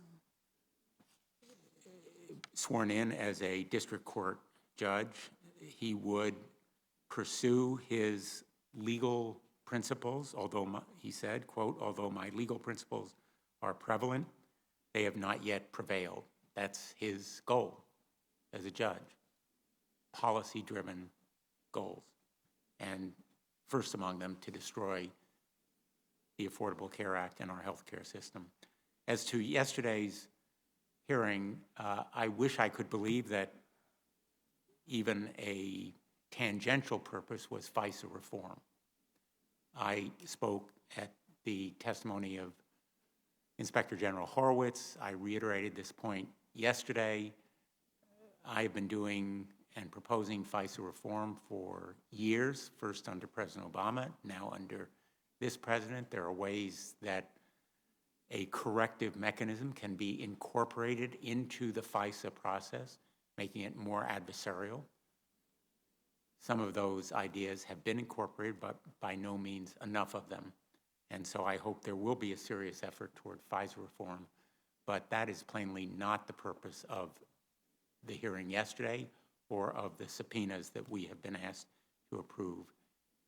And the effort to deflect attention from that healthcare crisis and the economic catastrophe unfolding before us, I think really is a waste of our time and demeans this committee. Thank you, Mr. Chairman. Yeah, I'll just respond to the comment. The hearing wasn't designed to find ways to reform FISA. I think that would be an outcome of what happened.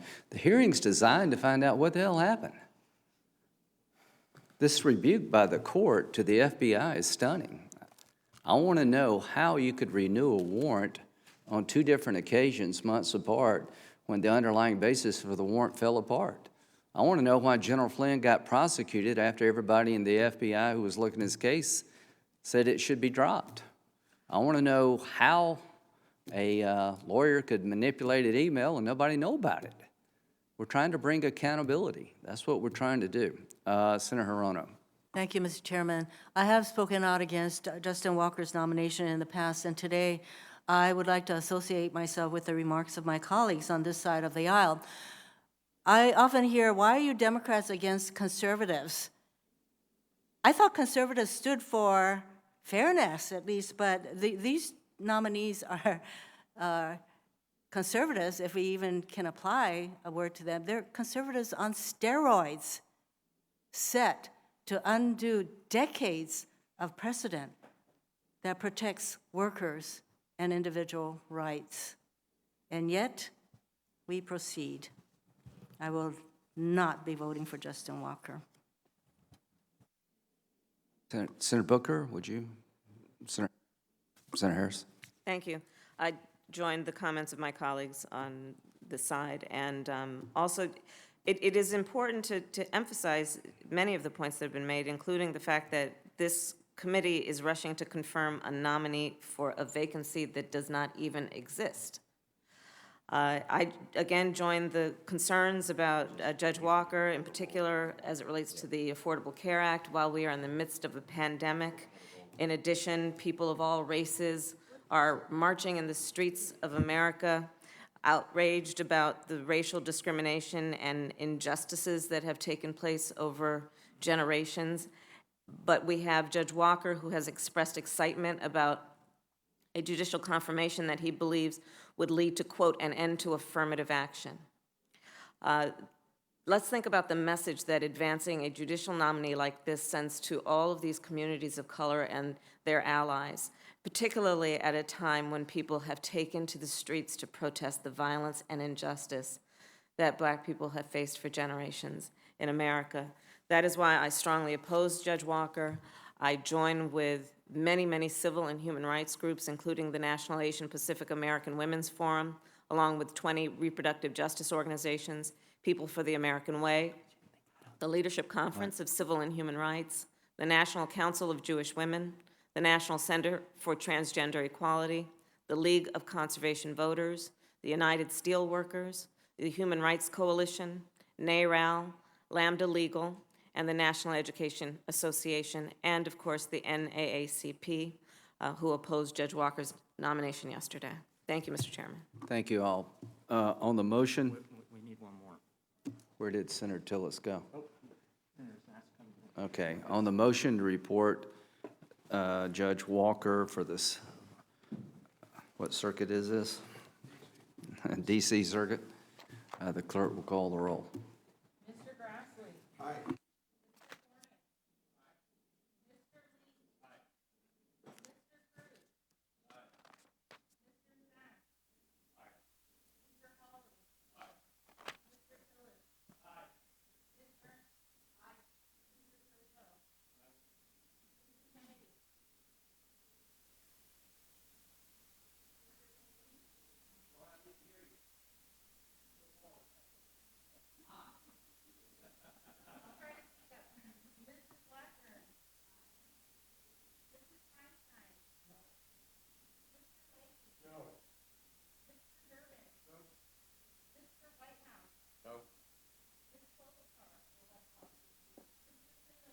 No.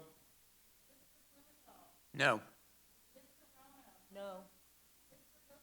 No.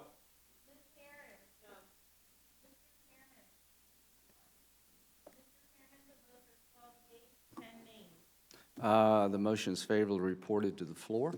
Thank you very much. So Judge Walker goes to the floor. Now, as to the subpoena authorization, I call up the chairman's June 4th, 2020 motion to authorize subpoena related to Crossfire Hurricane investigation. Maybe I can respond to Senator Feinstein, and we'll open it up for debate and anything y'all would like to do in terms of amending it.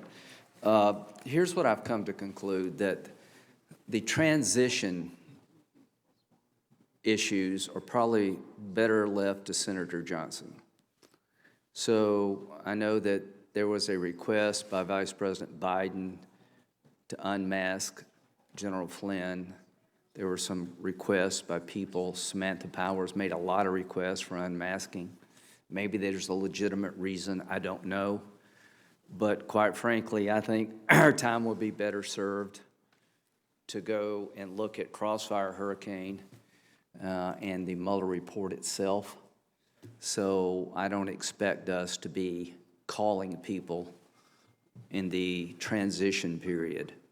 We'll let Senator Johnson do that. So what I do expect us to do is try to find out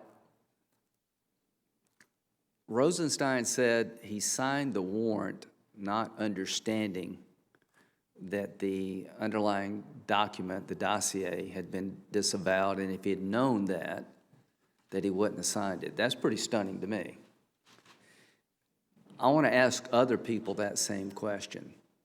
When you signed this warrant application, did you know what had happened? And they may have a good explanation, and we'll say, okay, we're learning here.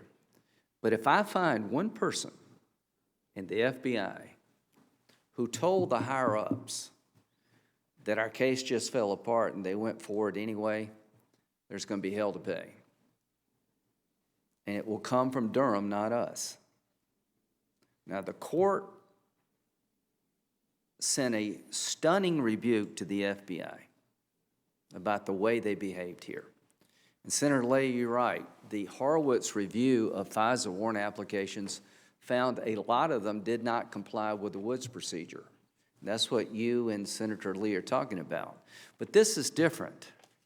This is not a failure to comply with the Woods procedure where you kind of check the homework.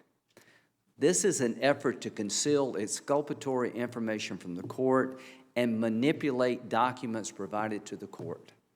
We're talking about criminality here. That's not what Mr. Horowitz found. So what I want to do, I want to find out how this happened and make sure it never happens again. No more, no less. And I can't get access to the people at the Department of Justice who did the interviews. And if I need a subpoena to do that, I will. I hope I don't.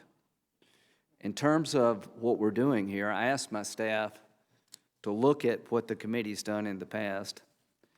And in September 25th, 2008, Senator Leahy issued a subpoena for all things related to torture that passed on a party line vote. This is basically a replication of that.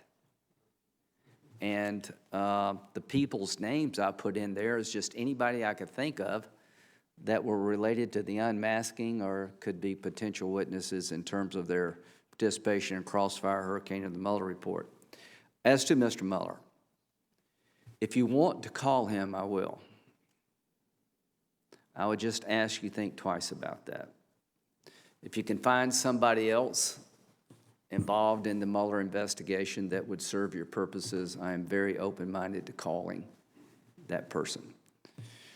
To the people on our side, what I'm doing has been done before. And it was pretty obvious to Senator Leahy that Republicans were not going to go where he would like on torture. It's pretty obvious to me that our friends on the other side are not going to go where we think we need to go. And the public can judge whether I'm on some cause for Trump or not. I mean, I think I've got a pretty good record of saying, if that makes sense, I'll do it. I can promise you the president wasn't enamored with the Special Counsel Protection Act. And it really is not about that. It is about trying to find out what happened to the point that the FISA court had to rebuke the FBI in such stunning terms.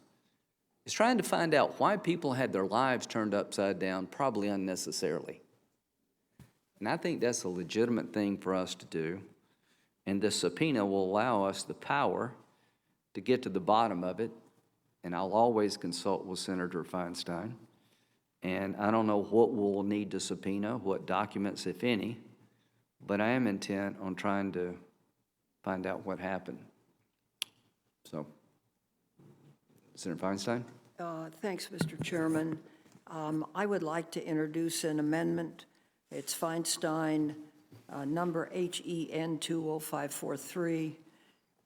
This amendment would ensure that the ranking member has the same authority to issue subpoenas as the chairman is granting himself.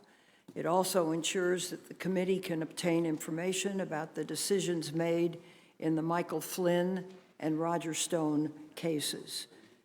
Mr. Chairman, you yourself noted the importance of minority subpoena rights just last year when you introduced a resolution calling on the House to give the Republican minority, and I quote, "equal authority to issue subpoenas and other compulsory process." At the time, you described this as an issue of basic fairness. I think the motion today is really a serious departure from our rules and our practice. I said in my remarks 2 weeks ago, I think it creates unbridled authority to go after Obama-era officials in order to bolster conspiracy theories and denigrate the president's political opponent, Joe Biden. I just put the facts right on the table, ladies and gentlemen. I think if you support my amendment, at least it shows that the committee is willing to follow the facts where they lead and give an opportunity for this side to gain a subpoena, providing the full context surrounding the Russia investigation. It will restore the committee's longstanding tradition of cooperation, lead to a more fair process, and I am hopeful that for all these reasons, my colleagues will support this amendment. Thank you, Mr. Now, Senator Leahy, but I promise you that we're going to call the Department of Justice eventually to inform the committee as to why they decided to drop the case against Mr. Flynn. I think they need to come in here and tell us that. Senator Leahy. Well, thank you, Mr. Chairman. I'd just like to set a couple facts straight. I spoke yesterday on the floor, actually, in many ways, in my capacity as Dean of the Senate. All the years I've been in the Senate, I don't know that I've seen America hurting as much as it is today. Racial injustice has reared its ugly head once again with the murder of George Floyd at the hands of police.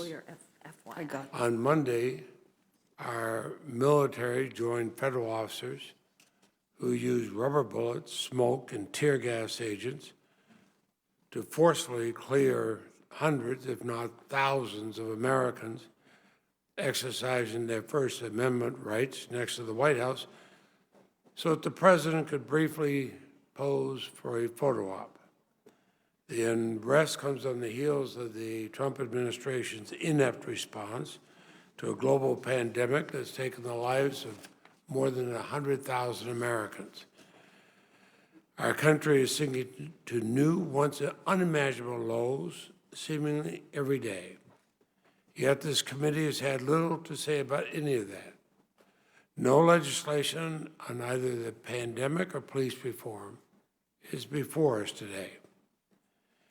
Instead, in the words of Fiona Hill and Senator Whitehouse yesterday, this committee is busying itself with the president's political errands. I've never thought of the Senate Judiciary Committee under either Republican or Democratic leadership as being an arm, political arm of the White House, but I do now because after relentless badgering from the president's Twitter feed, Senate Republicans have relented. We're now poised to unleash the Judiciary Committee's full authorities and resources to chase what amounts to a debunked conspiracy theory. Did the FBI make serious mistakes during its surveillance of a former Trump campaign aide, Carter Page? Yes, and I said so at our hearing earlier this week. And we've held a hearing on that issue. That hearing followed an exhaustive investigation and a 478-page report from Inspector General Horowitz at a time when inspectors general were still allowed to do their work. The Senate then took steps to try to ensure those mistakes would not happen again, including overwhelmingly passing an amendment offered by myself and Senator Lee that would strengthen civil liberties protections in the FISA process and require that exculpatory evidence be disclosed to the FISA court. That, I would submit, is the Senate at its best, shining a light on a thorough and nonpartisan investigation into abuses within an executive agency. And I applaud Senator Lee for holding strong on that.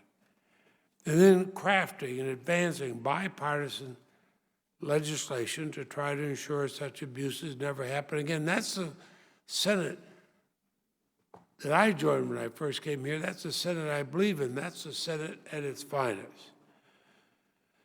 But frankly, Mr. Chairman, and you and I have been friends for a long time, what we're about to do now is the Senate at its worst. Given what we've already accomplished, what are we doing here today? No number of hearings or subpoenas will change the critical facts before us. Carter Page was never more than a bit player in the Russian investigation. The serious errors that occurred with respect to his surveillance all occurred after the launch of the Russian investigation. Everybody knows Russia did try to interfere in our election.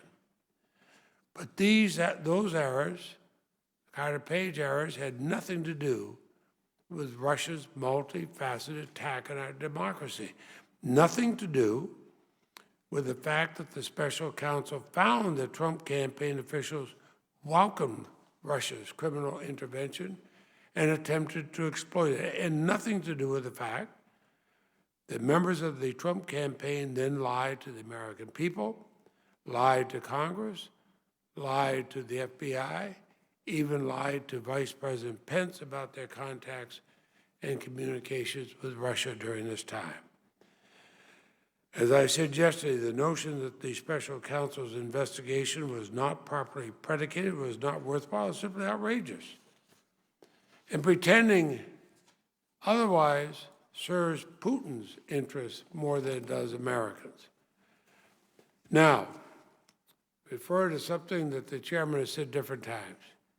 It's been claimed by Republicans that the subpoena authorization on the agenda today simply follows a precedent I set as chairman in 2008. That's false, that's balderdash. What the committee did then and what it's doing now could not be more different. During the Bush administration, this committee worked for over 5 years to obtain a limited number of OLC documents and opinions related to the Bush administration's torture policies. Republicans and Democrats worked for that. And for 5 years, the administration stonewalled these requests, including the request of the then Republican ranking member of this committee. And a month before seeking subpoena authorities, after 5 years of trying, not 5 days or 5 hours, but 5 years, ranking member Specter joined me on a final request that detailed our years-long effort to obtain a set of documents. And this committee was stonewalled again. I still did not seek subpoena authority until the very last executive business meeting of the Bush administration. That was a subpoena of last resort. It was our last chance to learn what secret detainee and interrogation policies the White House was operating under. The authorization could not simply list the handful of documents the committee is aware of. It had to apply to documents related to our narrow investigation because the administration has spent the last 5 years hiding those documents from us. They refused to even provide us with an index of relevant OLC documents. At the last markup, the ranking member said he shared my concerns about the legality of the OLC opinions at issue, and he shared my frustration being rebuffed by the Bush administration for 5 years, over 5 years. Now, he ultimately did not support a subpoena, but neither he nor any Republican suggested I not go for it. In fact, several, and some here will know, told me quietly they were for it. He noted that we'd have a new president in a few months, perhaps we'd have more cooperation with an incoming administration. I disagreed that the committee should have to wait for and take its chances with the new administration. So we obtained the authorization. I then issued a single solitary subpoena for the same documents the Republicans and I had long sought, and the committee finally obtained them. And that's what congressional oversight looks like. To my knowledge, no chairman of this committee has sought authority to issue subpoenas without any effort to make it bipartisan. No chairman has ever sought such subpoena authority as a first resort.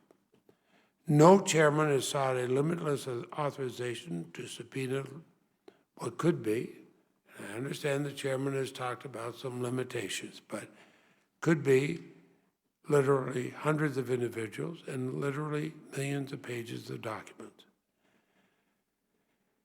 And frankly, and I thought I'd never have a time I'd say this with either Republicans or Democrats in charge, no chairman has devoted the full weight of this committee's resources to pursue a wholly partisan investigation to benefit a presidential campaign. Such an authorization makes a mockery of our committee rules. It sets a dangerous partisan precedent. It will represent a new low for this committee, a committee we all hold dear. And because of that, I will vote no. And in doing that, I think of my years and the number of chairs and ranking members I've served here with. This is not an easy thing to say in a committee I love, a committee I first asked to go on the day after I was elected to the Senate. So I just want everybody to know, and I will admit that I'm a little bit annoyed when somebody suggests that I did this before, which of course I didn't. Not 5 years of discussion for one subpoena. And then to have Republicans at that time say, well, you go ahead. I would note one other thing on that, and even after President Obama, even after the election, and he'd been elected, I still put through onto the floor with bipartisan support a number of Bush judicial nominees. I compare that to the low of this committee when we had a Supreme Court nominee. This should have been considered in the last year of the Obama administration, especially when it was someone that a number of members of this committee had said, of course, they'd be glad to vote for. I yield the floor. Thank you. Senator Kennedy, I think you want to speak, but just if I can respond. I know you're frustrated, but so am I. Let me tell you why I'm frustrated. Senator Coons came to me, I think with Senator Booker, and said, listen, Trump's saying some pretty wild things about Mueller and the Russian hoax and all that good stuff. And I said, yeah, he needs to knock it down a notch. So we introduced legislation, myself, Senator Tillis, Senator Grassley, with Democrats, to let the president know that we believe Special Counsel Mueller should be allowed to do his job, and you shouldn't fire him or any other special counsel unless you have cause. The president believes he and his family were abused by the system. He's pissed off. He thought the whole thing was a hoax. I listened to what he had to say, but I trusted Mueller to do his job. We were able to get Mueller to conclusion. Now, once we find out that the Mueller investigation was run by people who hated Trump's guts, dripping with partisanship, nobody seems to care. Well, we can't figure out if their hatred for Trump had any effect on their actions. Well, I don't think you have to be that smart to put the puzzle together, but we're going to keep trying. And Mr. Horowitz said he didn't know if the senior top-level officials of the FBI knew about the subsource disavowing the document, but that's something you would want to know. It matters to me whether or not the number 2 guy at the FBI, Comey himself, knew the document was no longer reliable and kept using it. And you can't answer that question. None of you can. But I'm going to get the answer to that question. And I want to find out why they kept going after Flynn when everybody who'd looked at Flynn said he shouldn't be part of Crossfire Hurricane. We're going to have to do that by ourselves. Y'all could care less. This really says a lot, I think, not good about this committee. But having said that, we're going to go wherever the evidence takes us, and I'm going to try to answer some basic questions about how I got so off the rails and try to explain to the public why the FISA court was so upset. And I don't know if anybody's going to go to jail. People went to jail in the Mueller investigation. Well, I think there's some people who are real good candidates for going to jail for manipulating the FISA application process and abusing the rule of law. So we're going to keep going, and the reason I'm doing this, you've made it abundantly clear you don't agree with what I'm doing. You think I'm in Trump's pocket. I get all of that. It's not lost on me of what you think. And I'm sad because I like you all. But to expect me to punt, you can forget it. We're not going to punt. We're not going to have a rule of law for Republicans and a rule of law for Democrats, where it's okay to turn the Republican nominee's life upside down. And when you find out there was abuses in that system, not to ask questions how that happened and make sure it never happens again to anybody. So we're gonna keep pressing forward, and the reason I'm doing the subpoena is because it's clear to me you're not gonna help me. And it gives me the authority to do what I think I need to do. And Senator Lay, in 2008, I'm gonna introduce for the record your subpoena motion is virtually exactly the same. You'd come to conclude that there were times when the Republicans wouldn't go where you wanted to go on torture. And you were right, because every Republican voted no. I just now know up front, I'd be an idiot to believe that you're going to help me. You're not. And you can fight. And if you want to hear from Mueller, we'll hear from Mueller. You want to know why Flynn's case was dropped? I want to know too. I promise you they'll have to come in here and answer that. But off we go. Senator Kennedy.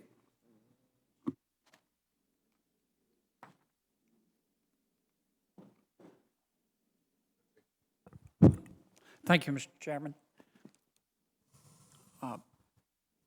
I say this to my Republican colleagues, but also to my Democratic friends.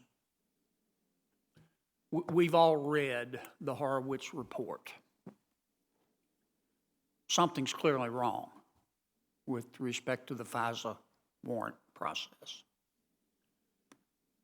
Less noticed, but perhaps more important, was a follow-up by Mr. Horowitz after he did a audit of other FISA applications. And he found an equal number, actually many more, abuses. Maybe that's too pejorative. Let's settle on mistakes. It seems to me that one of two things are going on. Number one, and I hope we don't find this, that some folks at the FBI have political opinions. My guess is they all do. You don't want to hire anybody to an important position if they haven't thought about the world and have a perspective about it. But we may find that not only did some people at the FBI and perhaps at the Department of Justice have political opinions, but they acted on it. And I would remind, not that I need to, but I think it's worth noting, my Democratic friends, that Mr. Comey investigated not one presidential campaign, but two presidential campaigns. And some have argued that his conduct, his behavior impacted the election results for Secretary Clinton.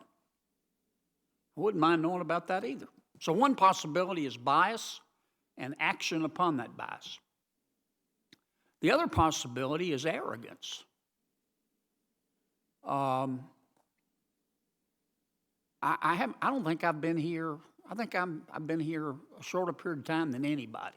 Kamala and I came in together, but I think she beat me a few days. But one of the things I've noticed is that for some members of this town, their point of view is power corrupts. and absolute power is kind of cool. And we've got a system here where a member of the bureaucracy, I don't use that term in a pejorative sense, can go in front of a court in secret, which based on the statistics is a pretty compliant court, and get a warrant without me knowing about it, and they can open my mail, they can bug my bedroom, they can bug my house, they can follow me around, they can probably take my DNA. I mean, I think it's bad enough that Facebook and Google know everything about us. Maybe not, well, maybe including our DNA. But here we have an agency that we have given that authority to do the same thing. And we need to find out what happened. And that's why I voted for Senator Lee's amendments. We were all told, at least on our side of the aisle, I don't know about y'all's, but on our side of the aisle, we were told that if we voted for Senator Lee's amendments, that the world would spin off its axis. And we would see the end of Western order.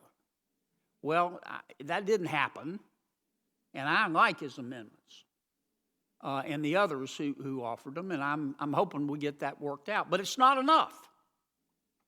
And we ought to both work together to find out what's happening here. It's not a criticism of the FBI as an institution, but something is going on over there. And I think, this is just one person's point of view, and then I'm going to shut up, Mr. Chairman, and I'm not going to say another word. I believe I believe those who were involved in this, either through political bias and action upon it, or breathtaking arrogance, are going to try to blame all this on some junior G-man or G-woman in the basement of the FBI building with green eye shades. And they're going to say it's all his fault or all her fault, and we didn't know anything about it. I don't believe that. I think it was either bias or arrogance, and we got to find out, folks, and I hope we can do it together. Senator Durbin. Mr. Chairman, this week in Washington, D.C., something happening of constitutional moment, consequence.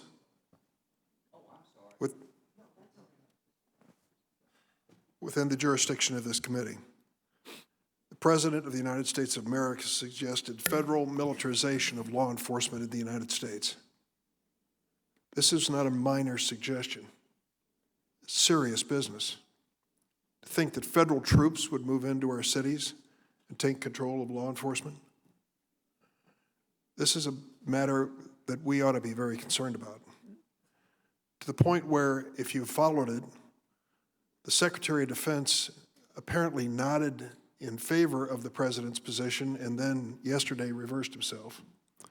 And others are doing the same thing because they realize that the President's suggestion was downright dangerous under our Constitution. This is within the jurisdiction of the Senate Judiciary Committee, and we are doing and saying nothing.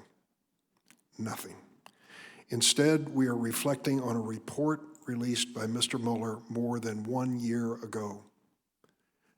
Is it the intent of the Democrats to cover up the wrongdoing in that report? Not at all. I think we've all made it very clear that what happened to at least one individual in this report was just plain wrong. And to Senator Kennedy's point, it really does get to the heart of the FISA process. I want to thank Senator Leahy. Senator Lee, I've been on this crusade with them for 16 years, but I've been holding Senator Leahy's coat because he's done it so well. And I want to thank Senator Lee for joining him on a bipartisan basis. I'm not trying to cover up or conceal what's happening in FISA courts. It's about time the American people knew the abuse that took place during the Mueller investigation, but also the abuses we don't even have the first clue about. Senator Kennedy, I think the score is like 98-2 before that court in terms of compliance by the court when their request is made. Wouldn't you love to have a judge like that in a court you went to when you were practicing law? I had judges like that, but I was the two. Well, in this case, we know that when it comes to FISA reform, we had our chance, ladies and gentlemen. in the last few weeks, and a number of us joined with the Leahy-Lee approach, and a number of us voted against the FISA bill, even with that amendment in it, because we don't think it went far enough. So if this is about FISA reform, we had our moment. We can have another if you wish. But what gets me about this is I don't think it is. Mr. Chairman, I don't think it is. No, it is not about FISA reform. No, it clearly isn't. I think that you have a passion about this that is singular and not just personal because the president shares it, but it belies the reality. We have not been trying to conceal what happened during the course of the Mueller report. Inspector General Horowitz spent 19 months reviewing the FBI investigation, 170 interviews, reviewed 1 million documents, and wrote a 434-page report that was released last December. It made clear that FBI's Crossfire Hurricane counterintelligence investigation was opened for an authorized purpose, had adequate factual predication, and was not influenced by bias. I don't know of anyone who tried to stop the Inspector General in his effort, and I certainly don't want to diminish it today.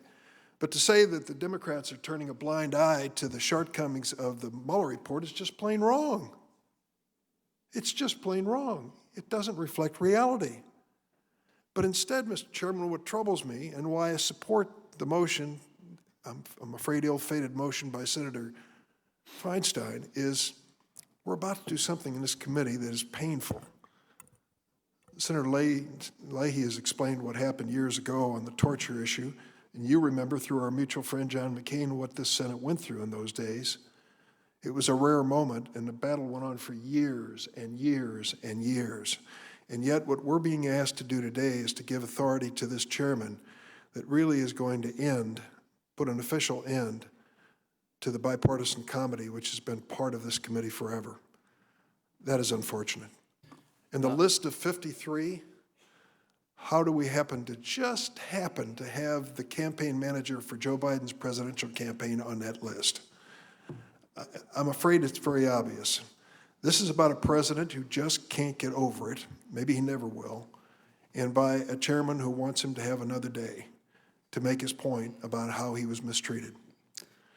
Yeah, with all due respect, I don't buy what you're saying at all. I didn't expect you to. Well, you know, here's the deal, Senator Durbin. For 2.5 years, the Trump campaign was looked at. Did they collude with the Russians? What do we know now? The Democratic Party nominee, through Fusion GPS, spent over $100,000 hiring a foreign British agent who found a Russian who provided Mr. Steele a bunch of garbage against candidate Trump that wound up being used by a FISA court multiple times to get a warrant against an American citizen.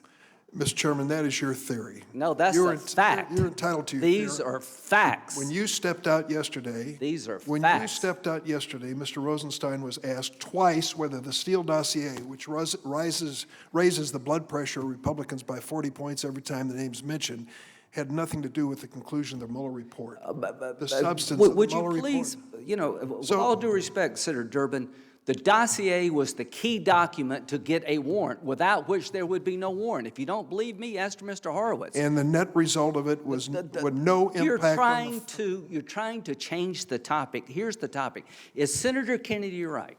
Did this whole debacle happen because some person, one or two low-level agents, knew that it was a bunch of garbage and didn't tell anybody and just misled the whole system, McCabe and Comer, innocent victims? I am absolutely confident that it is impossible to believe that one of the most prominent investigations in the history of the FBI, a sitting president, that when the case fell apart, nobody found out about it, that they interviewed the man 3 times in January, once in March, and once in May, and he disavowed the entire document used to get a warrant, and it never worked its way up to the top. Isn't that a fascinating concept, that it could be just this 1 or 2 people down at the bottom? We're going to find out that, and if it is, so be it. But I can promise you this is a big deal to us. The Mueller investigation was a big deal for the country. We need to know, was the president, was the nominee of the Republican Party a Russian agent? We looked, $30 million, subpoena after subpoena. Now we need to know, did the Democratic Party hire a foreign agent to find a Russian stooge to dupe the FISA court? And did the FBI know about it, and did they play along with it? We're going to find that out. If we have to do it by ourselves, we're going to find it out. Senator Cruz. Senator, may I conclude? Mr. Yes. Chairman, may I conclude? Yes, you may. Your personal feelings on this are very clear, and you've expressed them over and over. We know where this committee is headed. I don't believe this is a priority or timely. You do, and that you're the chairman. You've got the votes. But I do believe what Senator Feinstein has asked for is not unreasonable, that there be some sort of bipartisan comedy and collaboration in this effort, as there has been in the history of this committee. The second thing is I'll be offering amendments, as other members will, that if you found 53 witnesses that you'd like to hear from, we've got 10 or 11 we'd like to hear from who have personal knowledge of the facts that you're talking about, but were somehow omitted from the list that you produced. So I'll leave it at that and support Senator Feinstein. Mr. Chairman, before you go to Senator Cruz, can we get a sense of how long we're going to be here? Yeah. Because some of us have other committees, and with all due respect, I don't think anybody in private ever disagrees with me when I say it's bullshit the way people grandstand for cameras in here. The reality is, if we didn't have cameras in this room, the discussion would be different. The Senate doesn't work. It doesn't diffuse the partisan tensions that are leading the country toward dissolution. I'm for transparency. I'm for print reporters being everywhere. I'm for audio transcripts being everywhere. But 90% of our committees are about people trolling for sound bites. That's what actually happens. So some of us have other work to do. People can troll for sound bites whenever they want, but can we at least have a sense of when we're going to take our votes so people can come back? Yes, Senator Sass, I don't think they're trolling for sound bites. I think they're genuinely upset with what I'm doing. The criticism here is bipartisan. Yeah, well, and I don't think I'm trolling for a soundbite. I'm trying to defend what I think we need to be doing as chairman. There happens to be a TV camera. I think we'd be having the same conversation if there wasn't a television camera. So, no, I find the whole concept offensive. Well, that's your right. If you got to go somewhere else, go. We're going to do what this committee needs to do, and we're going to fight it out, and we're going to vote, and we're not going to be done. Excuse me. We're not going to be done today, so I don't see a resolution this day. If you need to go somewhere, go. But we're going to let our colleagues talk on that side, and we're going to let Senator Cruz talk, and we're going to vote on all these motions. And I think the best thing for us to do is carry this over next week so we can have a full discussion, because we're going to vote at 11:40. I happen to agree with the chairman, and let me say why. When he talks about the debate, I'm sure Mr. Sass is very certain in getting his point through, and he's done that. But I would point out, long before we had TV in this room, I was here in hearings and meetings like this that would go on way into the evening, with debates back and forth. Now, you and I have disagreed on things. In fact,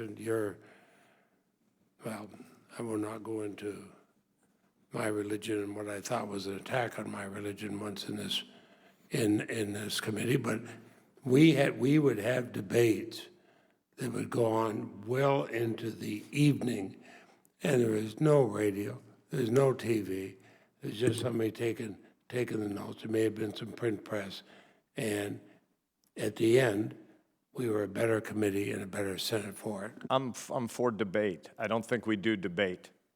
Senator Cruz.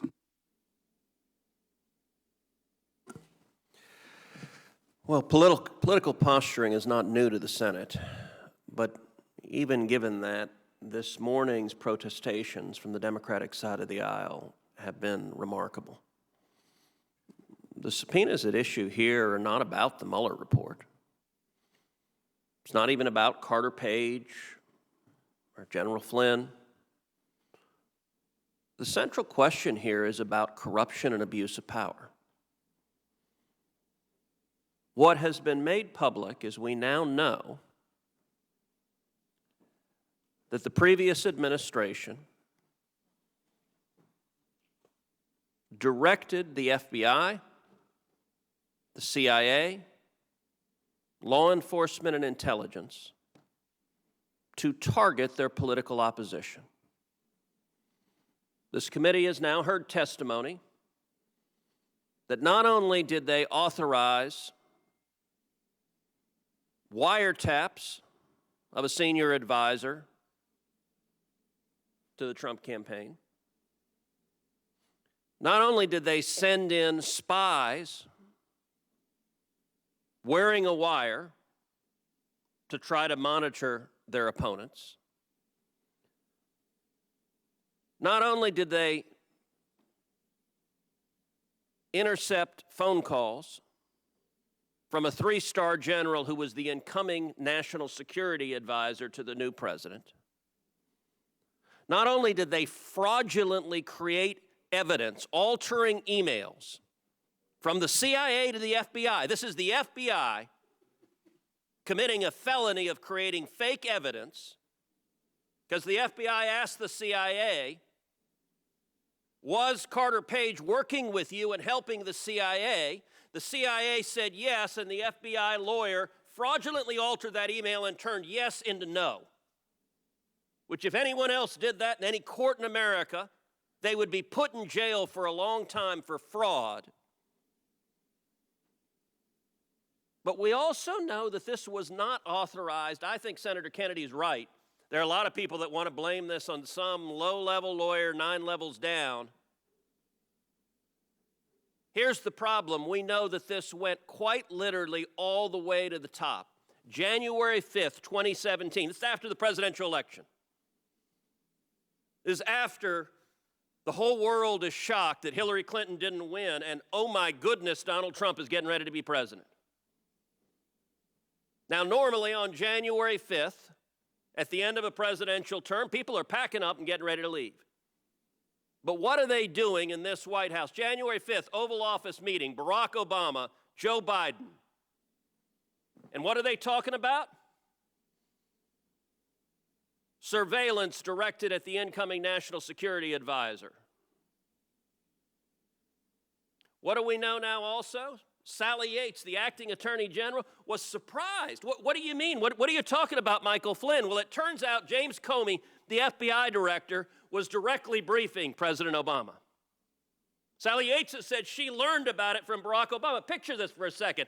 The acting attorney general of the United States has no idea that our law enforcement is surveilling and targeting a 3-star general who is the incoming national security advisor. But the president knows. Why was Jim Comey briefing Barack Obama directly on the targeting of their political opponent? Senior senator from California asked, why is Jacob Lew on this list? Why is Samantha Power on this list? Because every damn one of them unmasked Michael Flynn, put in multiple orders. These are senior political players in the White House and the Obama administration. They're on their way out the door. They get along. They get masked intercepts that protect the privacy and hide a U.S. citizen, and they put in request after request after request. By the way, Joe Biden put in that request also. Why are they trying to unmask Michael Flynn? January 5th was the day after the FBI on January 4th had concluded there's no basis to investigate Michael Flynn.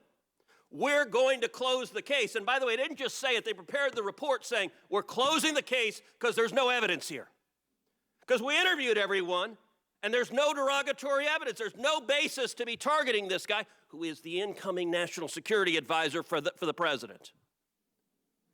January 4th is when the FBI says to close it. January 5th, there's James Comey in the Oval Office saying, we're going after him. We're going after Michael Flynn. And by the way, 15 days later, January 20th, look, there is in this room probably 500 years of government experience. I encourage all of you, pick up and read the Susan Rice email. Number one, it's January 20th, 2017. Everyone here knows what that date means. It's the very last day of the Obama administration. There's a new guy getting sworn in on the steps of the Capitol. We were all sitting there. Apparently, while we were sitting there, Anyone else in a White House, and a lot of people here have been involved in White Houses of outgoing administrations, you're packing up your stuff. You're taking down the picture of your wife or your husband from the wall. You're putting your personal belongings in a box and you're leaving. It's not what Susan Rice is doing. She's sitting down typing an email. An email to whom? Herself. How often do you email yourself? Is that something you do a lot? Dear me, as you're leaving a job. She emails herself and writes this memo, which in the annals of government is one of the funniest damn memos you'll ever read. Dear me, the investigation of Michael Flynn is by the book. Let me be clear, it's by the book. Did I mention it's by the book? 3 times she uses the phrase by the book. Any of you ever played poker? There's something called a tell. When someone's writing over, this is by the book, we're not doing anything wrong, that's a big indication they're scared they're doing something wrong. The only reason she writes that email is she's sitting there going, oh crap, in about an hour, these next guys are going to arrive, and they might find out that we turned the FBI into the personal research arm of the DNC. Look, all of them thought Hillary was going to win. Nobody would know that they had abused law enforcement and intelligence to target their political enemies. She writes this memo. By the way, ain't nothing by the book if on January 4th they say we're closing the investigation because there's no evidence, and January 5th, the FBI director is in the Oval Office with the president saying, hey, we're going after the guy. There's no book that lays that out. And what's astonishing is not a single Democrat here cares. Not a one of you is troubled. Or at least you won't say it publicly. Now, I get it. It's an election year. Joe Biden's your nominee. For God's sakes, you don't want to uncover something that shows that Joe Biden was part of corruption. Barack Obama, I get it, you revere. You don't want to reveal that he was involved in the corruption, and you can't reveal Joe Biden was. So yesterday's hearing, we got Rod Rosenstein, the number 2 guy at DOJ, who on every answer is like, I didn't know. I didn't know. No, I didn't know that. No, I didn't know that. I didn't know that. I didn't know what I was signing was completely false. And what was amazing about the questions from the Democrats is none of y'all cared. You're just like, oh, let's ask about something else. Let's ask, no, don't talk about this. Look, this committee ought to care, and let's be clear, we had a lot of talk about if the shoe were on the other foot. Pause for a second and imagine how you would feel if Donald J. Trump was doing exactly what Barack Obama and Joe Biden did. So right now, you guys copacetic with Trump putting wiretaps on the Joe Biden presidential campaign? Everything cool if Trump has the FBI send in agents wearing wires to the Joe Biden campaign? That's all good. Everything all right if they fraudulently create evidence. They doctor emails from the CIA and send it to a court under oath. No problem there? This is an absolute outrage and abuse of power. And by the way, to be clear, because I'm sure someone on Twitter will say, now Cruz has called for using the FBI to go after Joe Biden. No, to the contrary. Law enforcement and intelligence ought to be apolitical. We should enforce the law regardless of party, and this committee ought to be deeply concerned. It's not about revisiting the Mueller report. Was there a partisan, deliberate decision that we're going to use the machinery of government to go after and target our political opponents? Because there's more and more evidence that looks like it was, and that ought to concern everyone on this committee, because I guarantee you what one administration abuses, another administration is going to abuse, and that is dangerous for this country. Okay, Senator Whitehouse and Harris, I know everybody wants to talk. I think the best thing to do is let Senator Whitehouse and Harris speak. They've been patient. We will hold over Senator Feinstein's motion. I think you have other motions. And we'll take this up next week so we can go on about our business. And this is an important discussion for the committee and the country. And we'll get to conclusion next week, and we'll take up the legislation Senator Lee has been pushing about the oversight of the Attorney General's office. So, and I promise everybody will get to speak. Senator Harris. But, yes, White House, Harris. Then can we adjourn to next week, or do y'all want to speak? I promise you, you'll be right on deck. Senator Whitehouse?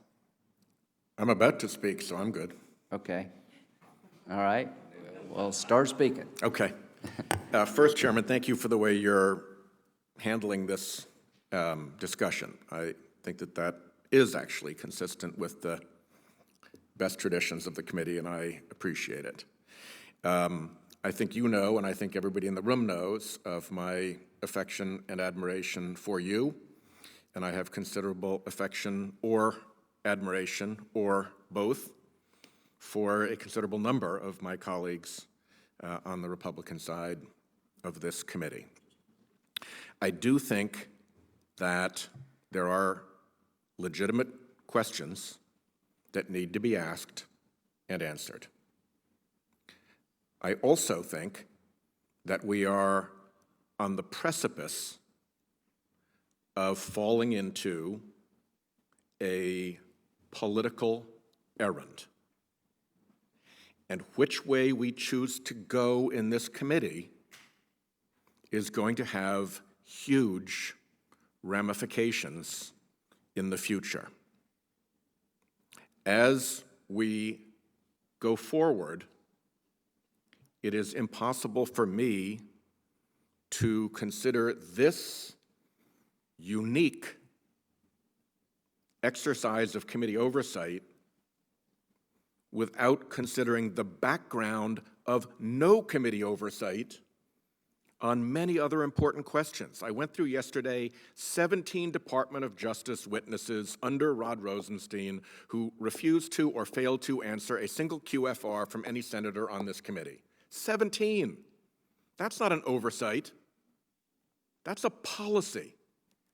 And we as a committee, if we won't even defend our own ability to pursue questions for the record, we have emasculated ourselves. We have made ourselves preposterous. That is not a good sign when against that background, now suddenly, we have an investigative interest. There are multiple letters that have been ignored on multiple subjects. I just focused yesterday on the QFRs. I could go separately through a list of letters. We heard preposterous privilege assertions in this committee, ones that stood on no legal foundation, and we not only did not pursue those assertions, we didn't even have a hearing to determine what a legitimate privilege assertion is. I believe the FBI took a dive in the Kavanaugh investigation and set up a fake tip line that they never reviewed and never followed their own agency procedures on. My questions have been just thrown into a bin. No answer, ignored. I believe that the FBI previously tanked a civil RICO investigation into corporate fraud. No questions, no answers, stiffed. My questions into the bin. $35 million spent by one or two donors to influence the makeup of the United States Supreme Court, and we don't know who that donor was? That is a preposterous state of affairs, and yet we've taken no interest. So there's something a little bit questionable to me. There's a little bit of a red flag fluttering when I see this as the only exercise of committee oversight in so long. It is also hard to overlook the congruence of this particular instance of committee oversight with the interests of the president's campaign. And when you flag onto that a person from the Biden campaign is a listed witness, again, another red flag begins to fly. It is impossible for me to overlook the bad example of the House Intelligence Committee. It is my belief that if a proper and full investigation were made, we would find that the obstruction of justice that Mueller found to have taken place in his investigation involved House members who colluded with Trump's lawyers to participate in that obstruction of justice. I may be right, I may be wrong, but it is a predicated belief, I would say, and we should be looking at it. And what it did, if I'm right, is that it trained the Trump White House to come to members of Congress and make us their political agents. If they pulled it off with the House Intelligence Committee, they have every incentive, indeed they have been rewarded and trained to try to do it with us. Another red flag. And it's also hard not to notice the start that this got off to yesterday and today. There's been a lot of talk about playing for the cameras, but I would hazard that a good deal of what has been said in this committee already has been trying to push this into a partisan political narrative rather than to pursue the dispassionate pursuit of truth that would be a reassurance that the asking and answering of legitimate questions is where we're going on this. Again, another red flag. I wrote my friend Senator Graham a letter that I presaged yesterday, and I'd like to ask that the letter be made a record of this markup today.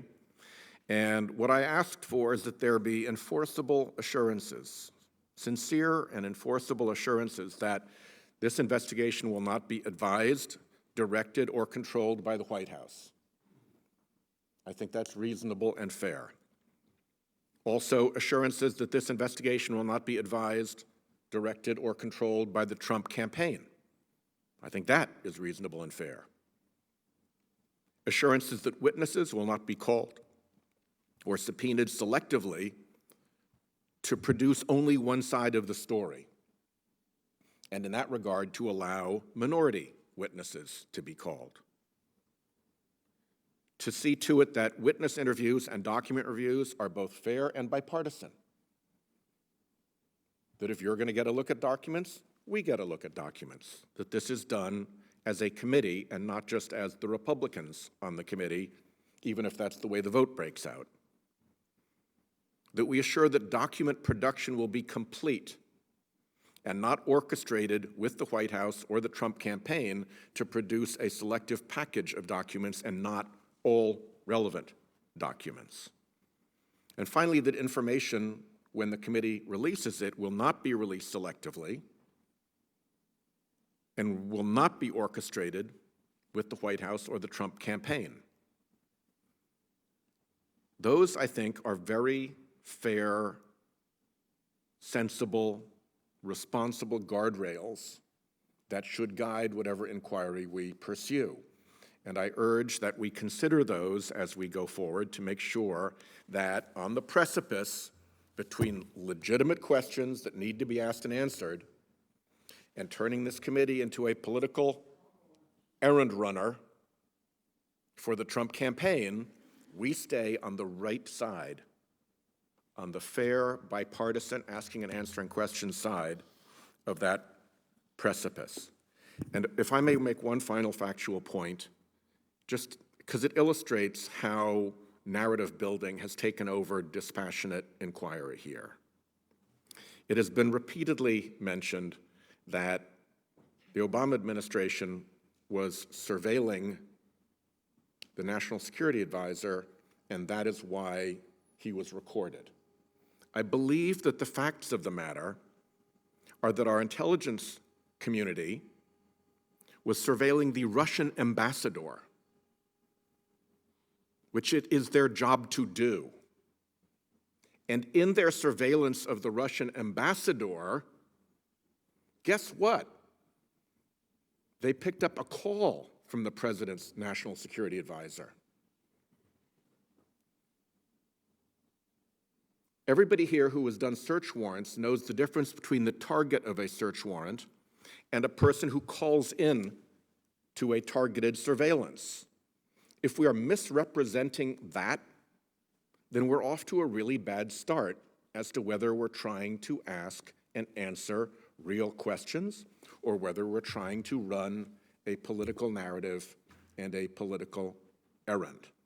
And by the way, if you are the intelligence community or the FBI, and you pick up a conversation when you are surveilling the Russian ambassador with the National Security Advisor, and you know the National Security Advisor said something because you have it from your surveillance, and then the Vice President of the United States says the exact opposite, misleads the American public because he was lied to by the National Security Advisor, if you don't see that that creates a potential national security problem, a counterintelligence problem, then I think you need to go back to intelligence school and figure out how counterintelligence and international pressure systems work. So please, I was so proud when I came onto this committee when I got here. And there were titans of the Senate on both sides when I got here. Please, let's make sure that whatever we do stays on the side of honor and decency and fairness here, and that we do not replicate the experience of the House Intelligence Committee and allow ourselves to become political errand boys for political campaigns. That is what I ask. Thank you, and I know you sincerely asked that. I can tell you sincerely, I joined efforts with your colleagues to make sure Mr. Mueller could do his job when it came to President Trump, because I thought it was important. I have that same passion to try to find out, is this all some little guy, little gal down in the bowels of the basement of the FBI, or is it something higher? And you're right, Kislyak was being monitored lawfully by our government. But I am really concerned about unmasking the incoming National Security Advisor by the outgoing administration. And if I find out that the government is listening to my conversations with the Kurds, where I'm taking on Trump or Bibi or anybody else, I'll be upset, because we're a separate branch of government. This is dangerous stuff when you start making unmasking requests to find out what the incoming administration is talking about. And Mr. Chairman, a quick point. As I understand it, the conversation with Kislyak, the Russian ambassador that became the subject of the subsequent case and prosecution, that particular conversation, there's not an unmasking request. And the reason an unmasking request comes if you've got a CIA intercept, you've got an intelligence community intercept, that would be what would typically be applied to the Russian ambassador, and a U.S. citizen is masked. And my understanding is the fact that there's not an unmasking for that call suggests it wasn't CIA who intercepted it, but rather that it was FBI who intercepted it. And I think there is a very real possibility that FBI was targeting Flynn. I'd love to find out if that wasn't true. That's part of why we actually need these subpoenas. Yeah, I think that is a distinction that would matter. Senator Harris, the very patient Senator Harris. I try. Thank you, Mr. Chairman. The Judiciary Committee has as one of its very important responsibilities to concern itself with the system of justice in America.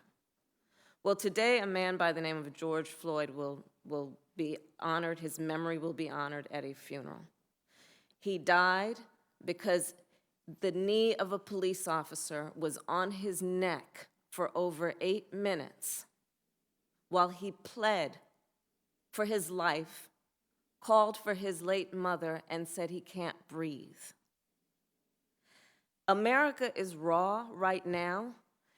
If this committee is to think of its relevance at this moment, I would dare say the conversation we are having today is irrelevant to what is happening on the streets of America today. We are looking at people in pain, people by the thousands of every race, age, and geographic location, shouting for justice in America.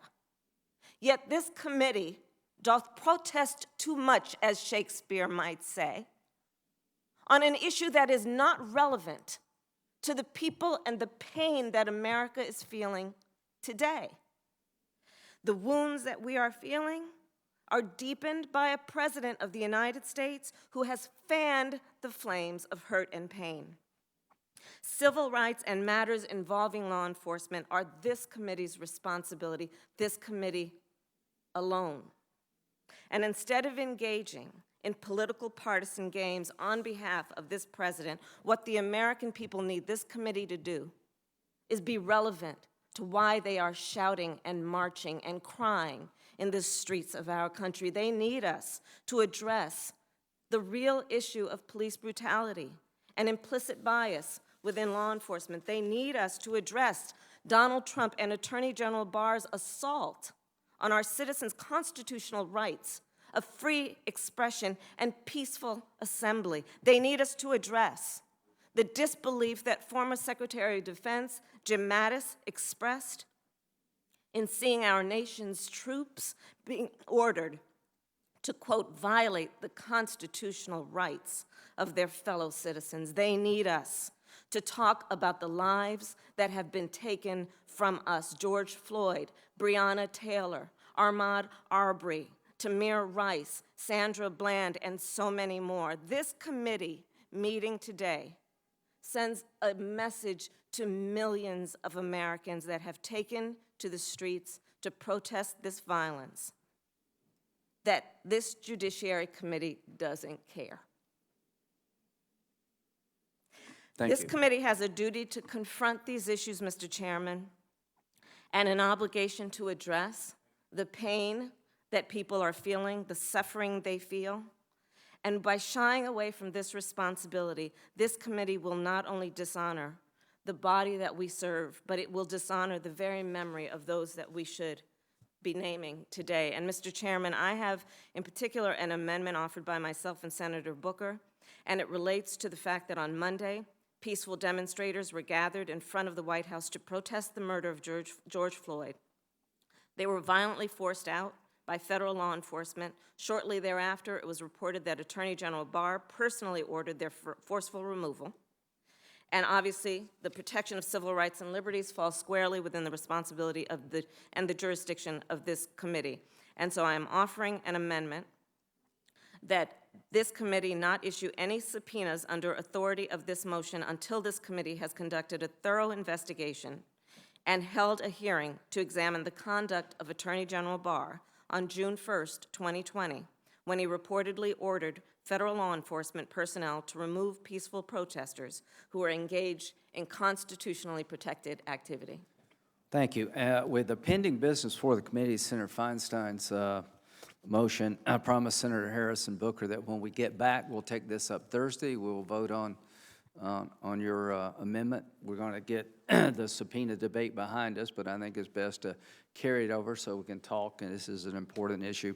As to what the committee will be doing on June 16th, we're going to have a hearing about policing and race and a bunch of things, about how hard it is to fire a bad cop. Why is it that if you're a young black person, man, and the cops pull up behind you, you get really worried, and I don't. Tim Scott's been stopped 6 times on Capitol Hill. I've never been stopped. There is a line of thinking on Fox News I saw that there were only 10 African-American unarmed men who died in police custody, and that's at the lowest level possible. That's not the issue. The issue is that why is it that if you're an African-American teenager or male in general, you see the cops behind you, it's a different experience than if the cops are behind me?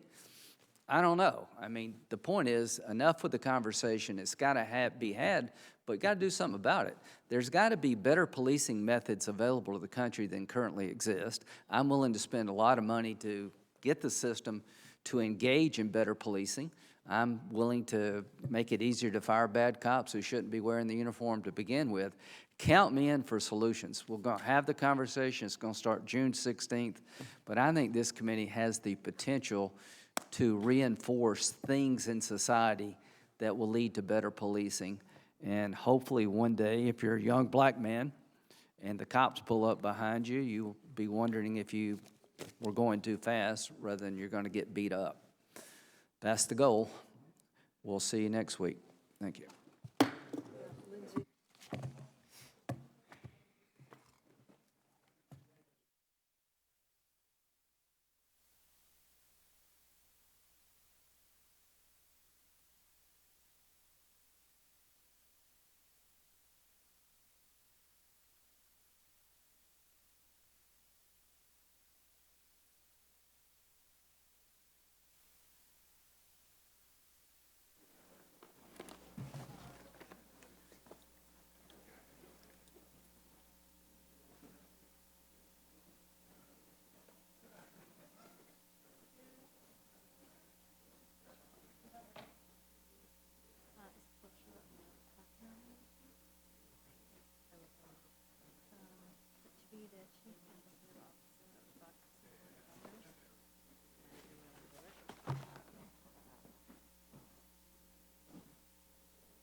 This hearing going into recess, as you heard, until next week for more testimony from members of the Senate Judiciary Committee. Votes on those subpoenas for people involved in the FBI's Russia investigation are expected when they convene next Thursday.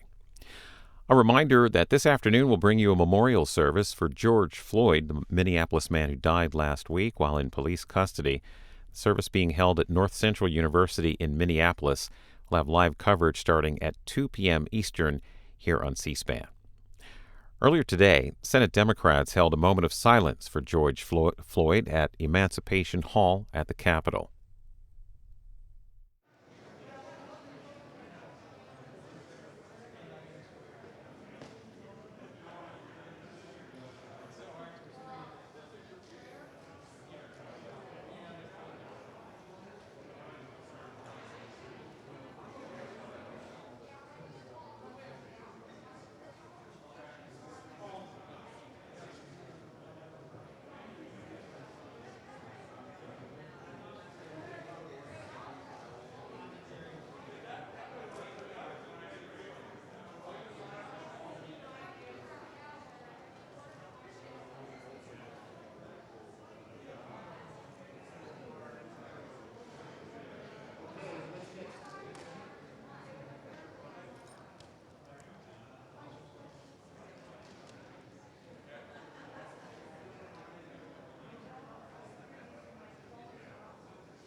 Ladies and gentlemen,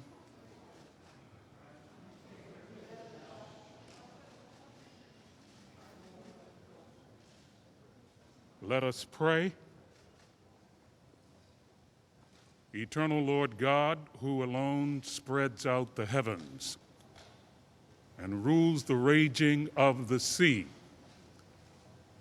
we thank you for this nation conceived in liberty and dedicated to the proposition that all human beings are created equal.